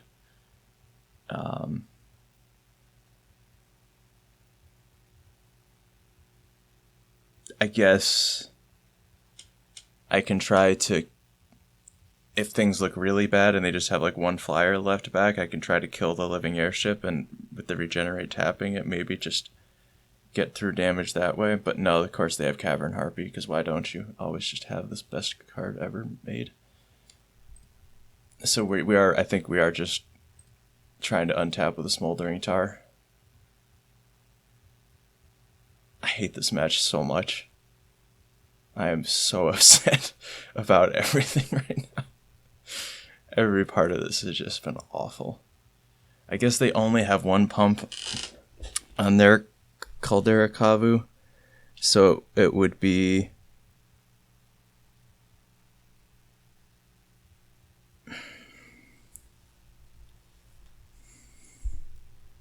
I have to do this math. Okay.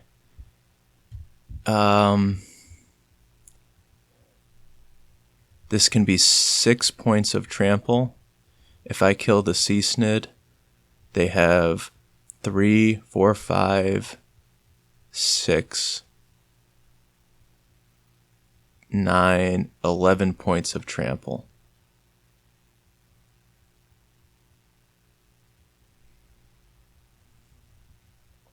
or 11 points blocking to go in front of 6 trample here and 6 over here. So I'm pretty sure there's just a way that shakes out where they don't take lethal damage.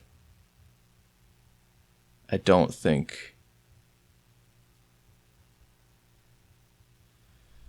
Or let's. Yeah, no, like they could just put these 3 creatures in front of them. Or say the. Oh my god, do I have lethal? So the Sea Snid's out of combat. The Cavern Harpy is on the Skyfolk. So the Hooded Kavu both, or the Horned Kavu both need to be blocked. And so that leaves Living Airship plus Caldera Kavu to block. And that's 6 toughness because they can pump with Sulfur Vent. So that is in fact not lethal. So that means my only hope is to just play Penumbra Bobcat and just pray. This is without a doubt the worst Magic I've just ever done. This is just I have been rinsed so repeatedly. I don't deserve to win this game. I shouldn't. I'm probably not going to win this game, but just absolute mess that's happened here.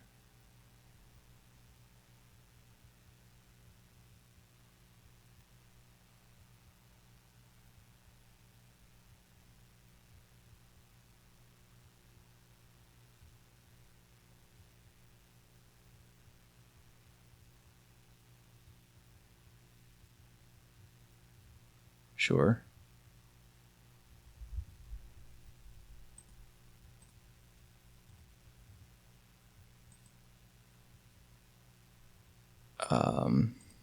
Yeah, just take the 4. Lots of things kill me. Oh my god. Oh, we have to do a 3rd game against this deck. Their deck is so good. I've played this so badly. This is just... Oh, it's awful. Oh, it's so awful. I'm so glad to be sharing this, though, because this is... It has to be one of the funnier things I've ever produced. I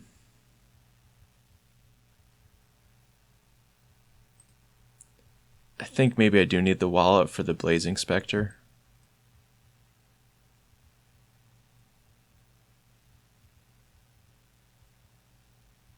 I do also have a target in Living Airship, but yeah,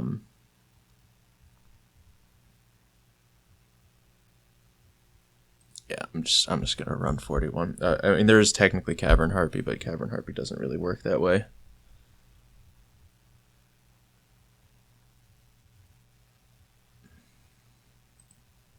I think this hand is a keep. We do need 1 land for this Bobcat, but I shouldn't have even. I'm already making a mistake. I shouldn't play the Forest because they've shown so many Reef Shamans that it's just possible to get ported off of that by leaving it in play. It has not ended up mattering here. I had to put it in play anyway, but it is just a bad thing to do. I'm just going to add to the board.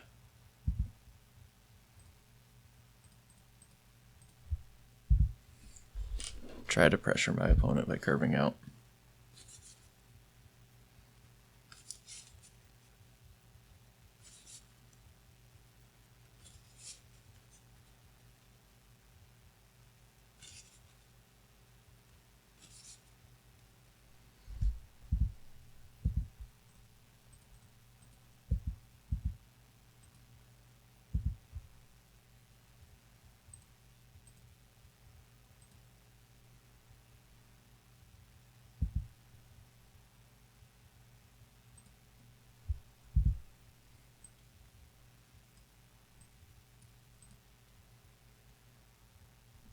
They are going to be doing quite a bit of damage here.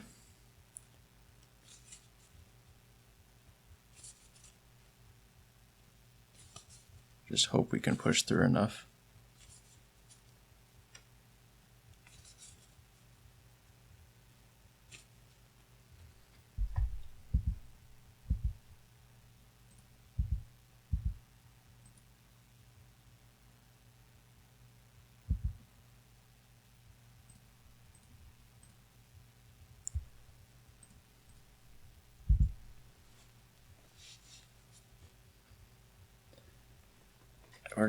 We're kind of beating down.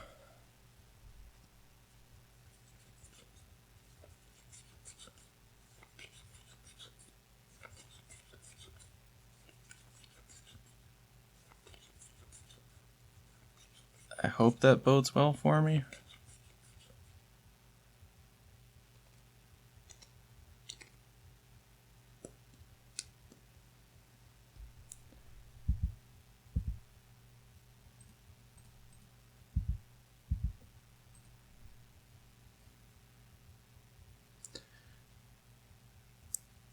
So they have double blue through way of the sulfur vent, so like the scariest, I guess now I'm just forcing this trade.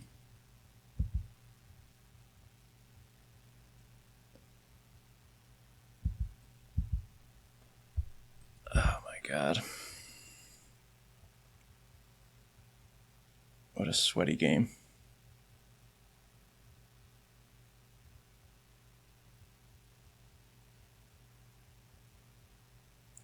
The way I lose this is by them playing Suffocating Blast. So I just don't need to cast spells. It's like the most likely thing that's sitting there rotting in their hand.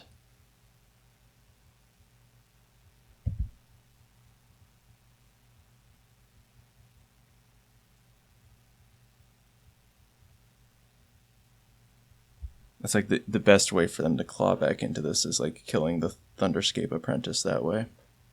Protection from Kavu.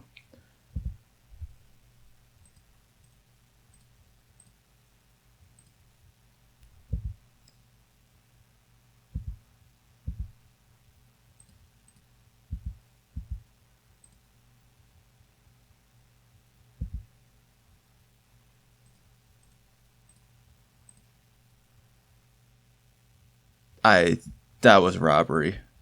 An absolute robbery. Okay, these two matches have been insane. Insane matches with a crazy deck. I just wow, this is something else. Thank you so much for being here. This is like the coolest Magic to share. I love this format and this just absolutely insane. I did not deserve to win this game. This game may be okay. I feel like okay, like we built like a pretty good red greenish aggro deck at our core that is like splashing blue and black that like we got to execute here. That like was pretty nice.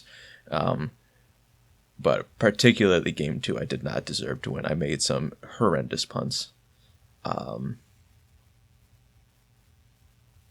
of which, I mean, I don't know. Part of the issue with Invasion Block is it's so big that like playing around individual cards is difficult, and I don't have the brain space for that even. But that was pretty bad. That was really bad. This match is just an embarrassment. But yeah, we'll be back for match 3. I'm gonna take a few minutes to stand up and walk around and try to get back to a good spot for it. But yeah, see you then. Okay, round number 3. We are recouped. Did some stretching, took some deep breaths, went outside for a moment. We're back. We're calm. We're playing for the trophy with an awesome deck, and I would not like to be on the play. I would like to be on the draw with a hand that is once again confused. But I think I'm going to keep it because we've got lots of good mana, some 2 powerful cards. And there's a 3-drop to tie the room together. Excellent. Playing versus Ty Jordan, who I believe is like a pretty good, or not pretty good, I believe they're a very good moto grinder. Plays a lot.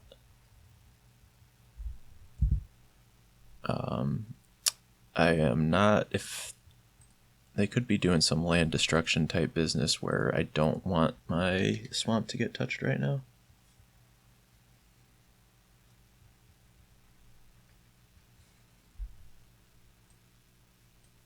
But nice that we do have mountains and swamps over there to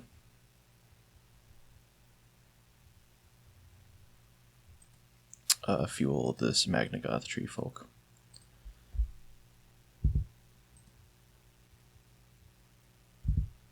Looks like we're gonna get to the part of the game where we. This is a nice trade for us to make here. Hopefully we get to do this thing of like now we tap out for Magnagoth tree folk on a relatively stable board. Yeah.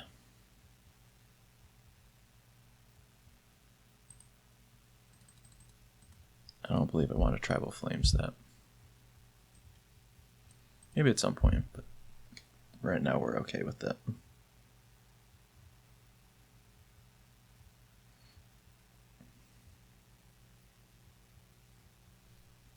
Yeah, you got me. I believe that you have a Scorching Lava or something.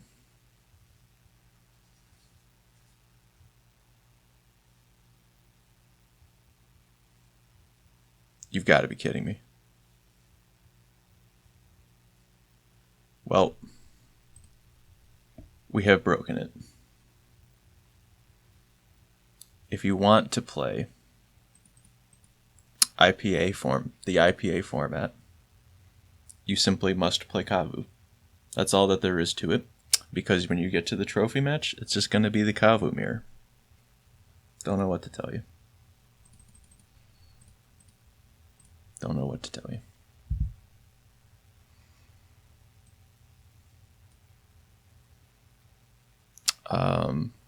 This is pretty interesting. I put all Kavu cards? I don't have to choose? I get all of them? Magic is an easy game.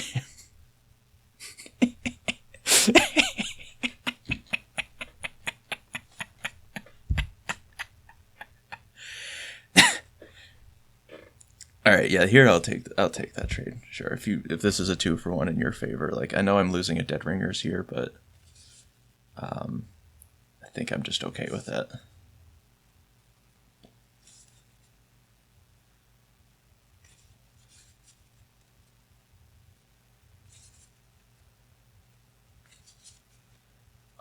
So I'm on 7 here.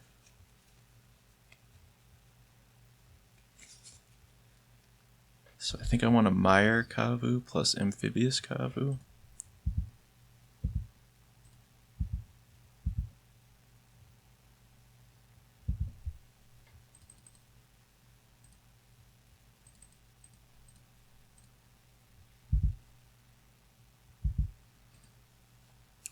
I'd have to use the black to attack with Hooded Kavu. We're just getting in for some pretty big damage on the crackback.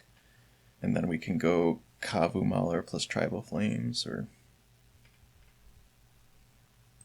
recover back the Mire Kavu. Okay, now we're just gonna destroy their hopes and dreams with this Dead Ringers.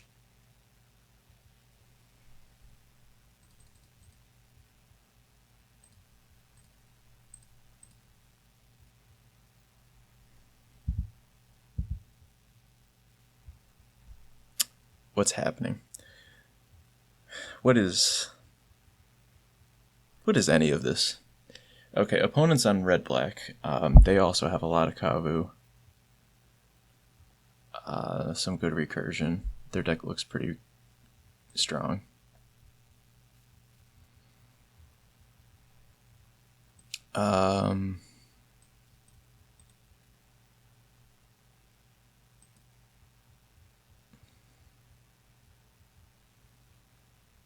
Take Me Kavu doesn't...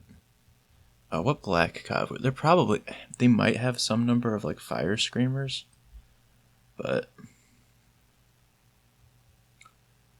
that card's pretty weak, and that's probably like the most likely Kavu that they have, so I don't think Pygmy Kavu is quite what we want. They did show a recover, so like Cremate could come in as like a disruptive piece to that. And Gaia's Skyfolk, which is like kind of maybe should have always been in the deck anyway, is going to be pretty good if we're playing this ground game, where like maybe things get a little locked up. So I think I want both of these, and I think we can take out the Rage Weaver as we've been doing. And I'm down to just submit 41.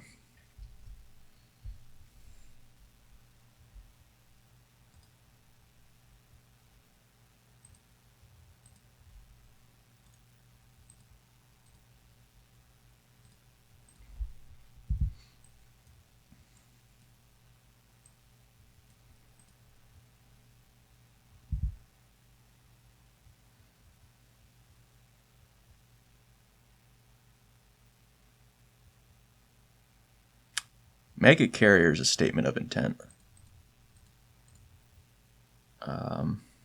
It's like kind of tempting to just be like block with Anna Disciple, but no, that has to be incorrect.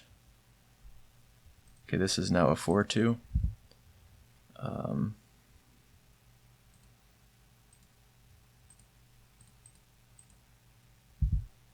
I am getting the Meyer Kavu in play. I don't know if I'm blocking yet. I'm interested in blocking now, just with 2 black. This looks like a clean 2-for-1.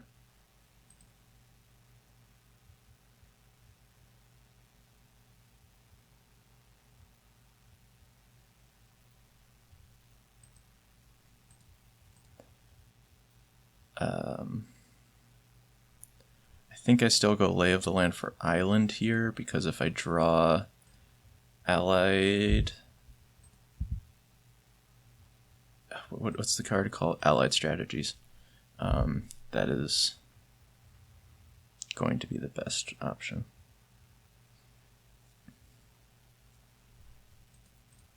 Okay, not bad.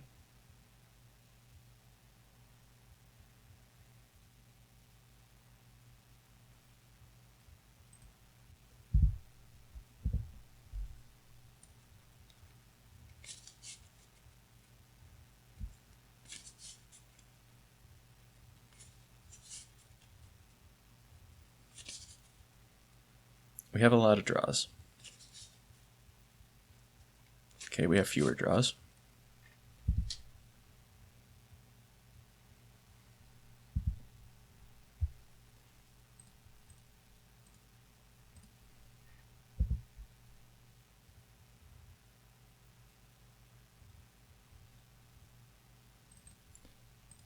Yeah, I believe that's where the Tribal Flames is.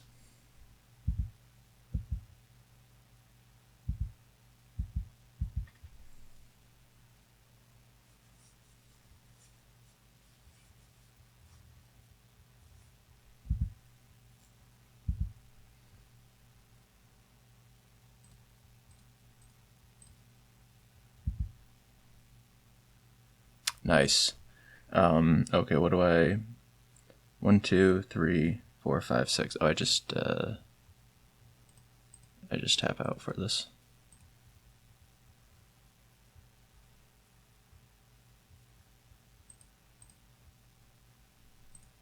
Nice. I put Allied Strategies, Dead Ringers, and Penumbra Bobcat to the bottom. Those are all pretty good cards. Now it's an interesting question. If they attack, do I block? Because I get to like redraw with Kavu Howler.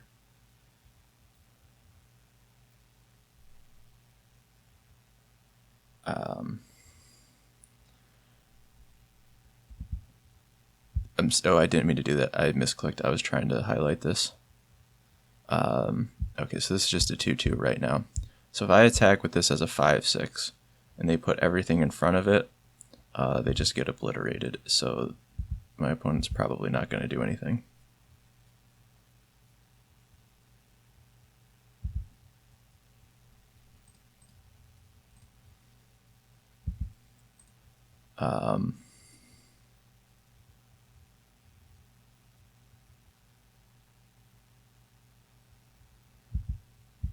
Yeah, I think both of my apprentices are just making this board very difficult, so I don't need to tap out of them. And if they have removal spells, it's important to just keep things clogged.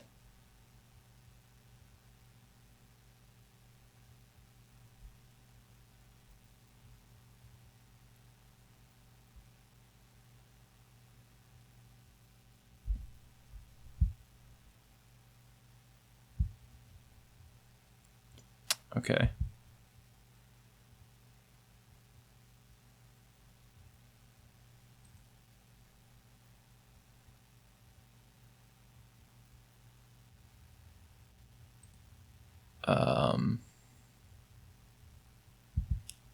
That's pretty good here.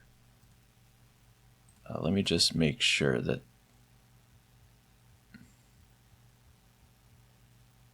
this is not attacking this turn, I guess.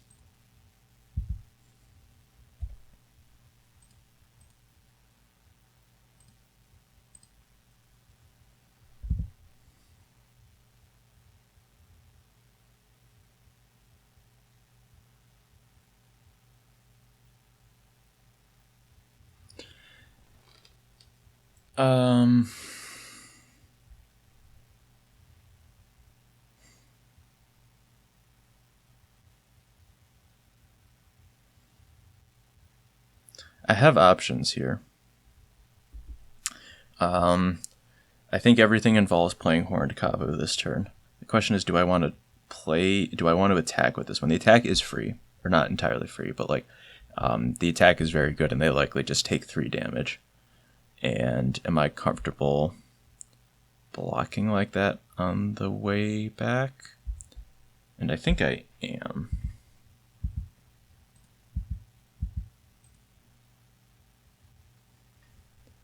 If they try to do stuff here, we get to engage pretty easily with them.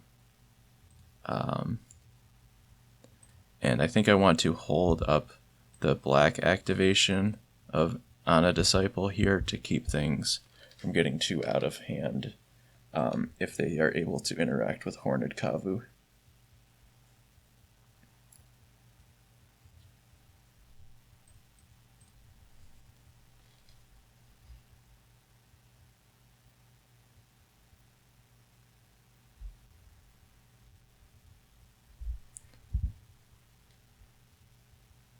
This is terrifying. What does this mean?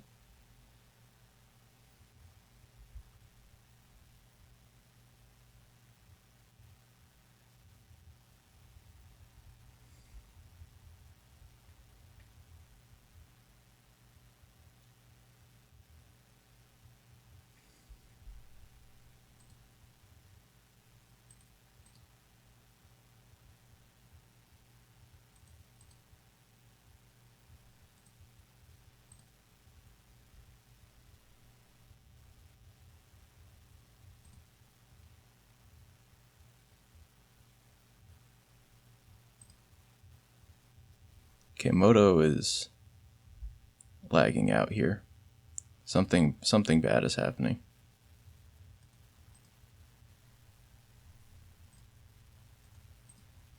Okay, we're back to wherever we were. Okay, so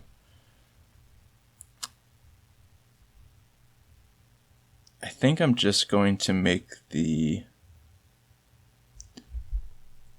obvious block of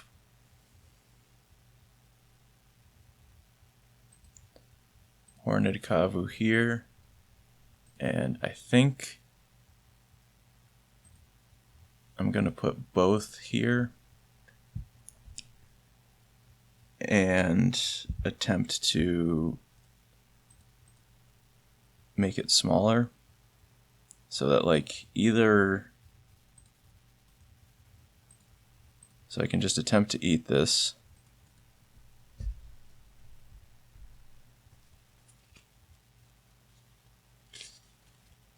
Okay. Is this like a Bloodfire Dwarf?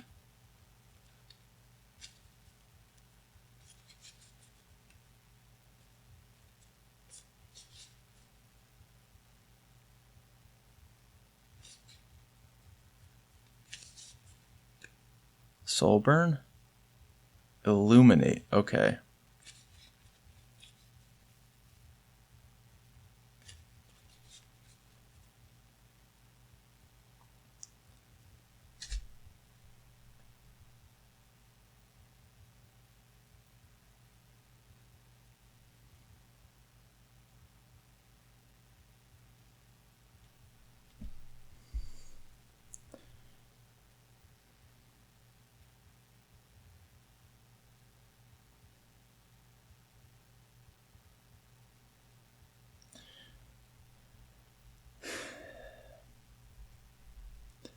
How aggressive do I want to be here?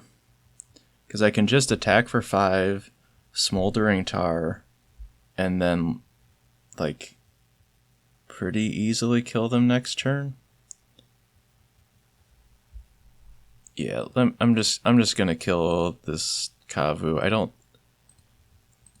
I feel like if there's a way I lose, it involves this.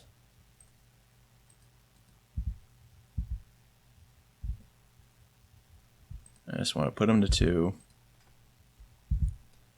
Have the ability to go wide here. If they can put 7 damage out here, I don't know of a single card that I think does 7 damage here.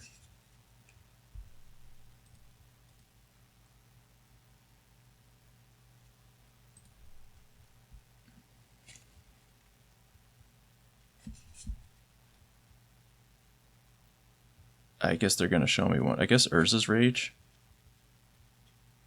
Soulburn was something I was thinking about, but that's not it right here.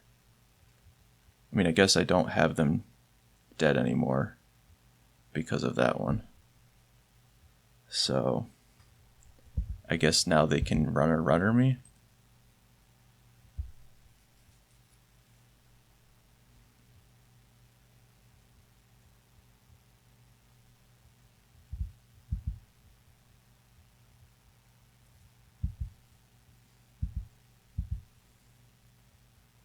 I don't think I could play around double Soulburn.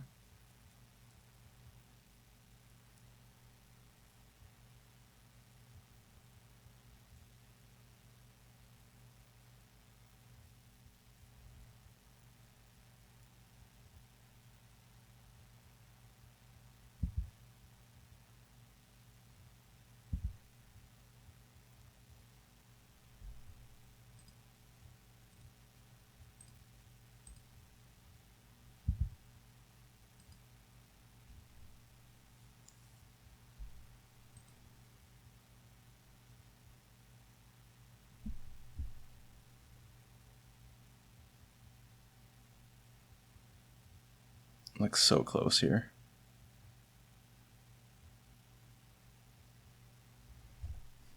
So close. And yet not.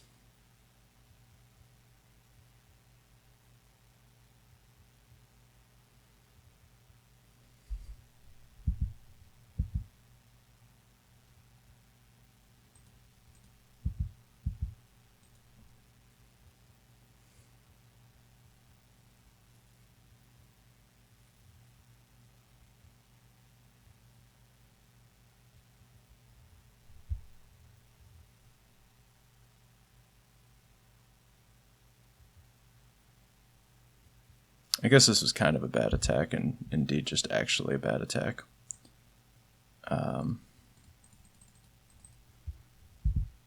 Yeah. Yeah, that I just didn't see that on their side. I don't think it super matters. This is just about can you draw a burn spell or not.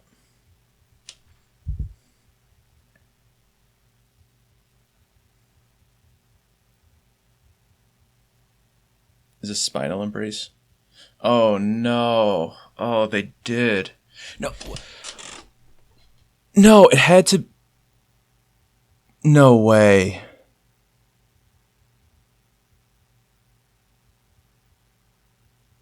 Wow.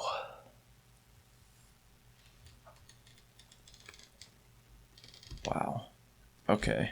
Alright, so I think I am going to go against the traditional wisdom of the format where like being on the draw is better because they are like basically a 2-color aggro deck.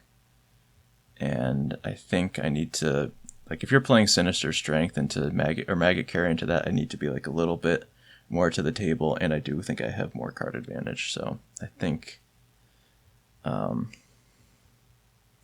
don't think I obviously punted that. If there was like a point earlier in the game where I could have gotten one more damage through, maybe that would have made the difference, but I don't believe that was the case.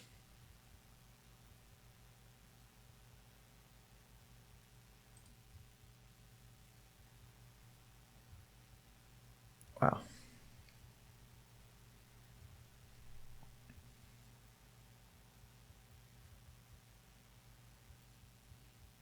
Good for my opponent, though. That was sick. Yeah, I'm going to take the play. I think I'm going to keep. I've got the mana, the colors of mana that I need. I'm going to have something on the board on turn 3, and this is like pretty good at blocking their black creatures. So I'd say this is like an above average card in the matchup. I'm going to be really upset when I flood out and lose, but that's okay.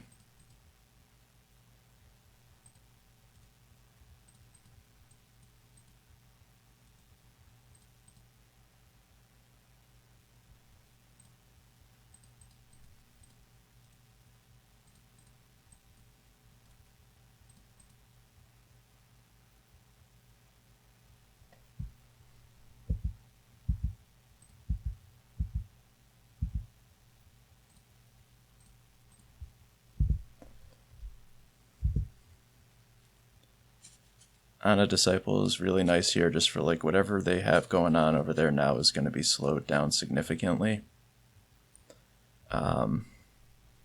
Such that I'm not even going to attack with it here. I don't want to get involved in anything that I don't have to. Like if they have a haste creature or something. Blazing Spectre, if you will.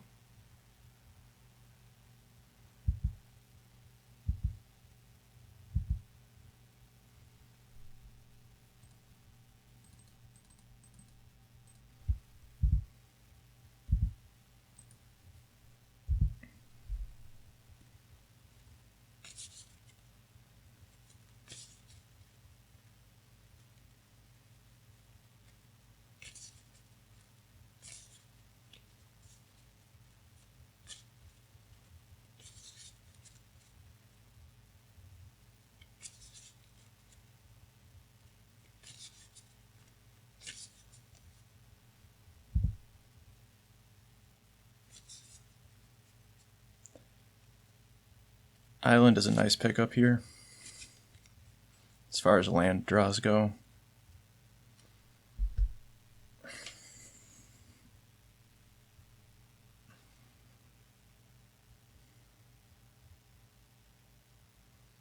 Question is, do I want to attack with the Disciple?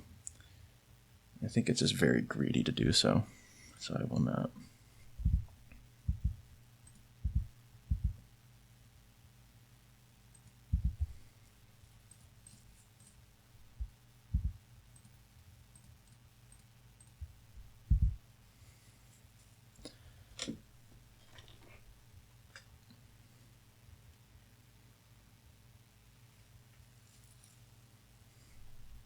I don't feel good about this game. They've got 6 cards in hand.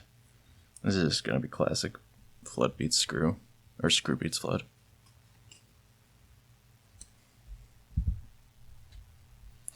That's why I played the Island, even if I didn't use it right away. They showed discard before.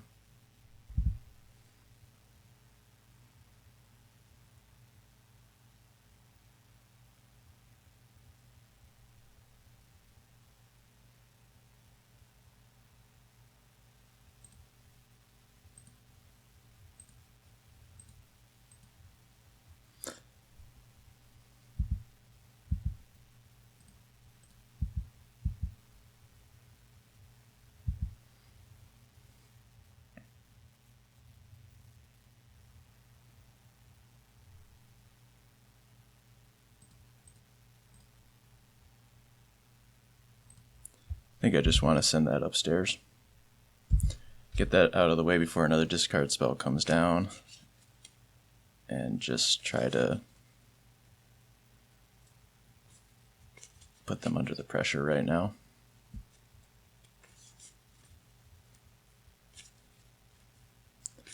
They do have that soul burn in their deck, so they've got some life gain, so this is not a finite total we're dealing with, but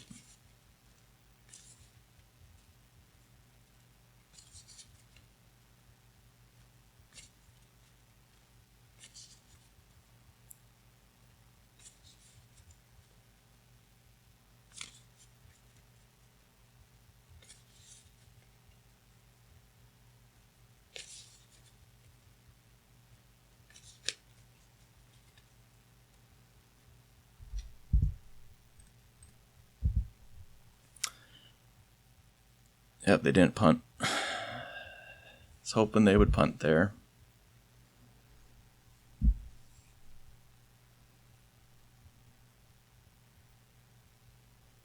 Just really hoping they would punt. The nice thing about that Tribal Flames upstairs there is that, like, their life total is low enough now that... Oh, is this the Soul Burn? Yeah. Blah.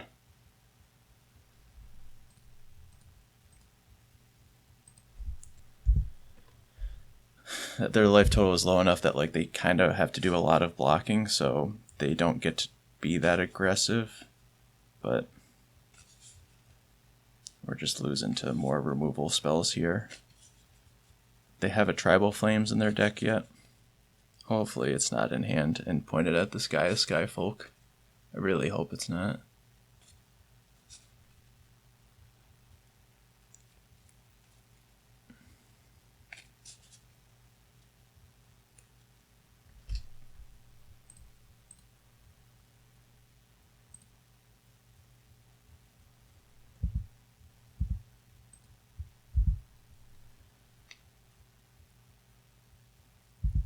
Oh.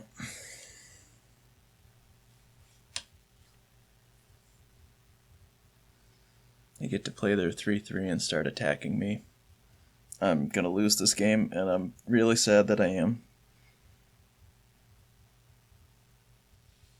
Okay.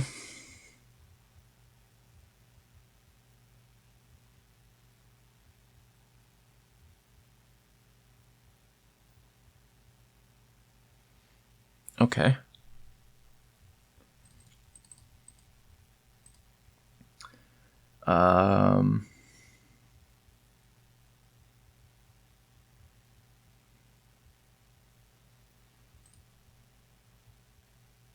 Oh, yeah, this. Yeah, I'm just getting back 2 creatures. This is very easy. Yeah, Trampler and Flyer. Yes. Yeah. No, that was. I was thinking I had to pick a 3rd creature. That's not how that works. The 3rd card comes from your deck. All right, please don't have the Tribal Flames. I really want this. I'm like so emotionally invested in this league.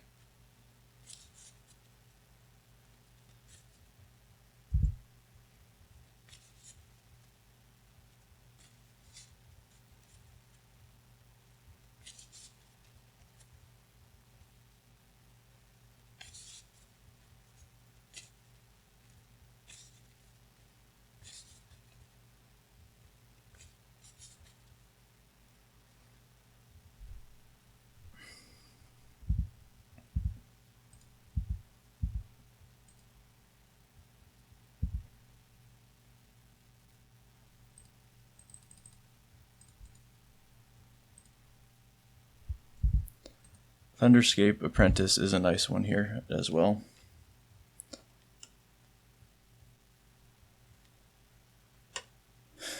Because if we can get to a game state with that, we can just win. In that way, I'm like, I kind of am okay blocking if they attack. Because I like my life total being higher. And it's not unlikely that they have a blocker where they get to do kind of the same thing. And I don't like the idea of just never blocking, not attacking or blocking with this Kavu Mauler. That's insane. Absolutely insane. How do you do this? How do you do this to me?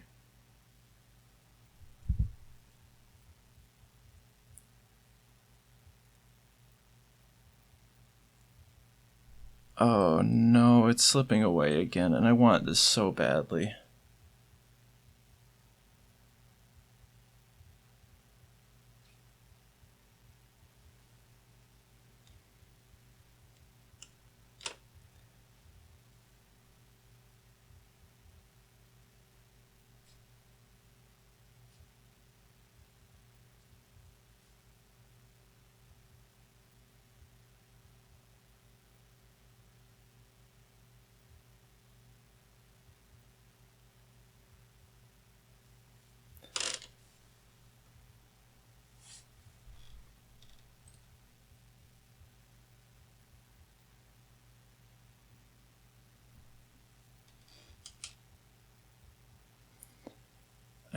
I can't cast the Fertile Ground. The Fertile Ground's not part of this turn.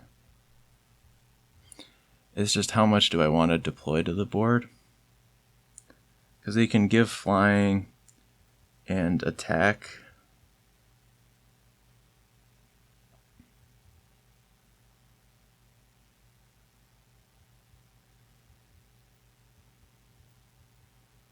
Put me to 3.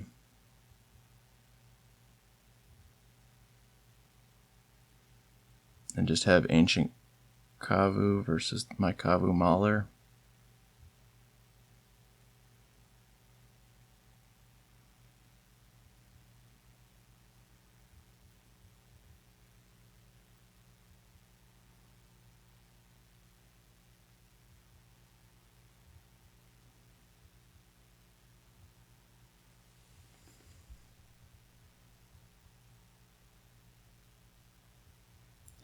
I think I have to put everything out there.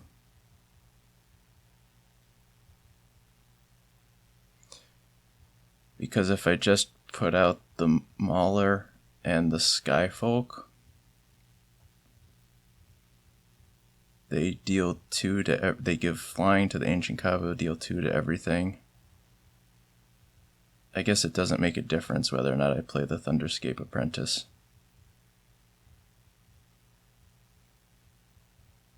So maybe there's no reason to play it at all.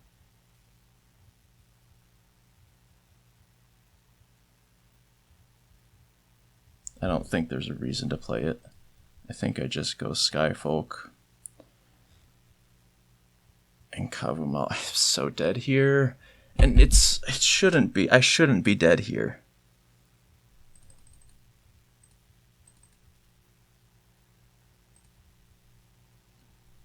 I shouldn't be. Or they just right click attack all.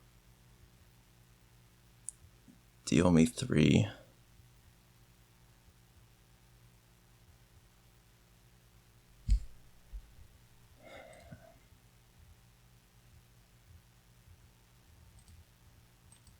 My Tribal Flames is in the graveyard, so I don't have any haste damage. I could get the Smoldering Tower, but that's like equivalent to other creatures.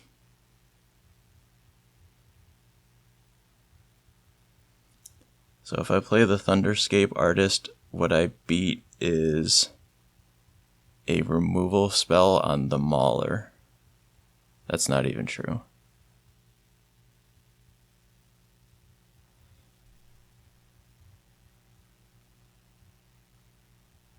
I don't think I'm playing the Thunderscape Apprentice.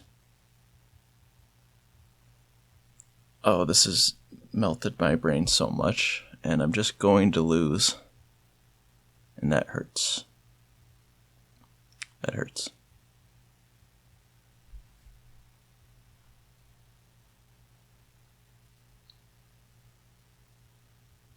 Because, like, they don't even have to do anything here. They can just pass the turn, and I lose. More or less.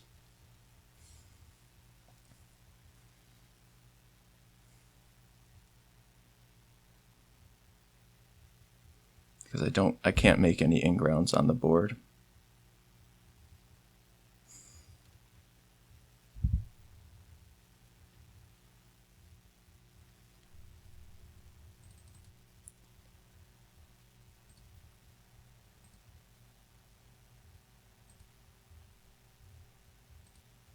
Draw 4 is pretty nice.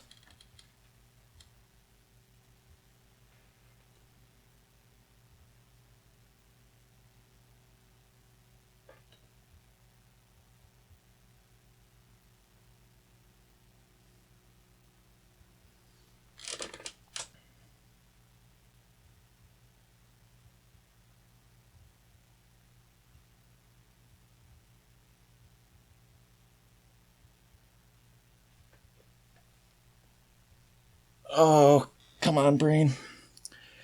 I think I have to go for Dead Ringers. If I Dead Ringers the Bloodfire Kavu and the Raka Disciple, the only way they have to interrupt it is to deal 2 damage to everything. And then there's an Ancient Kavu with 2 damage marked on it, which I can trample over for a bunch. I think that's just my line. I don't think, like, I can't deploy these small creatures into the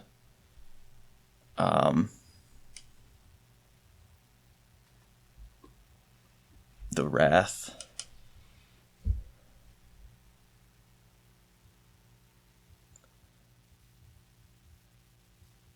Yes! Yes! Oh my god, we did it.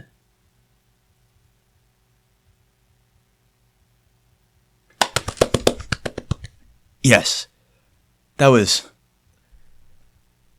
I am at a loss for words on what that league was.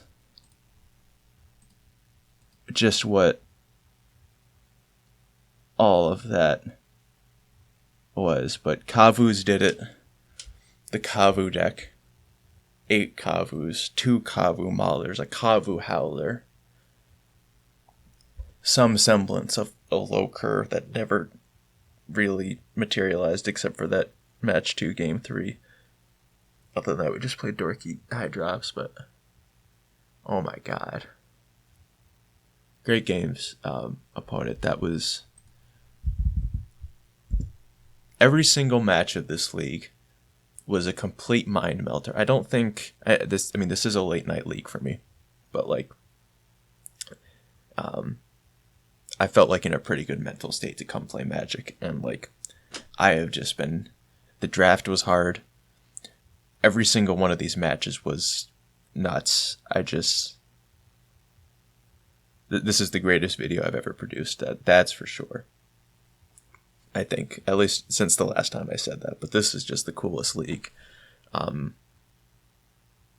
ever posted. This is such a treat to share this with everybody. But this is, wow. What an insane draw. Like, the allied strategies for 4 into Dead Ringers for lethal. Just unreal.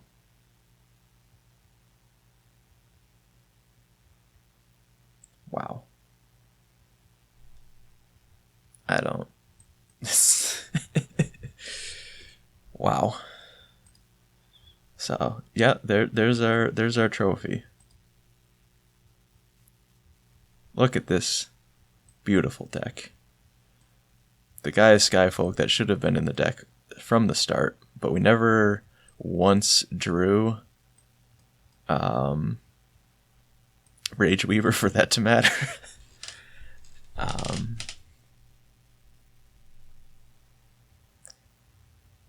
Yeah. So I guess to be clear, like, the Kabu synergies with the deck of like these cards being like pretty good was like not actually massive. Kavu Howler was really good, and I mean, it was pretty good. The multiple cards that we drew over that in match 3 game 1 were like kind of overkill, but like it was really cool. And Kavu Mahler getting the +1/+1 wasn't a huge deal. Kavu Mauler being a trample 6/4, which is something that a lot of other 6-mana 4/4s in the format, like Steelleaf Paladin and Benelish Lancer, or even like Vodalian Serpent. Like the fact that this had trample in addition to being the 6-drop was actually quite relevant several times. So that's, like the Kavu part was like less exciting, but like 6-mana 4/4 trampler was really good. Magnagoth Treefolk was awesome. Just Dead Ringers and Urborg Uprising were both like worthy of splashes. Allied Strategies ended up, quite very literally ended up being what saved us at the end there. That's really poetic for how I went back and forth over that. But this is just, this was perfect. Truly perfect.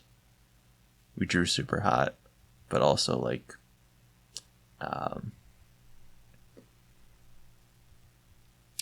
played pretty well to get into some of those positions. Match 2 was just a mess. I'm still upset about that, but I think match 1 and match 3 I played really, really well, and I'm quite proud of that.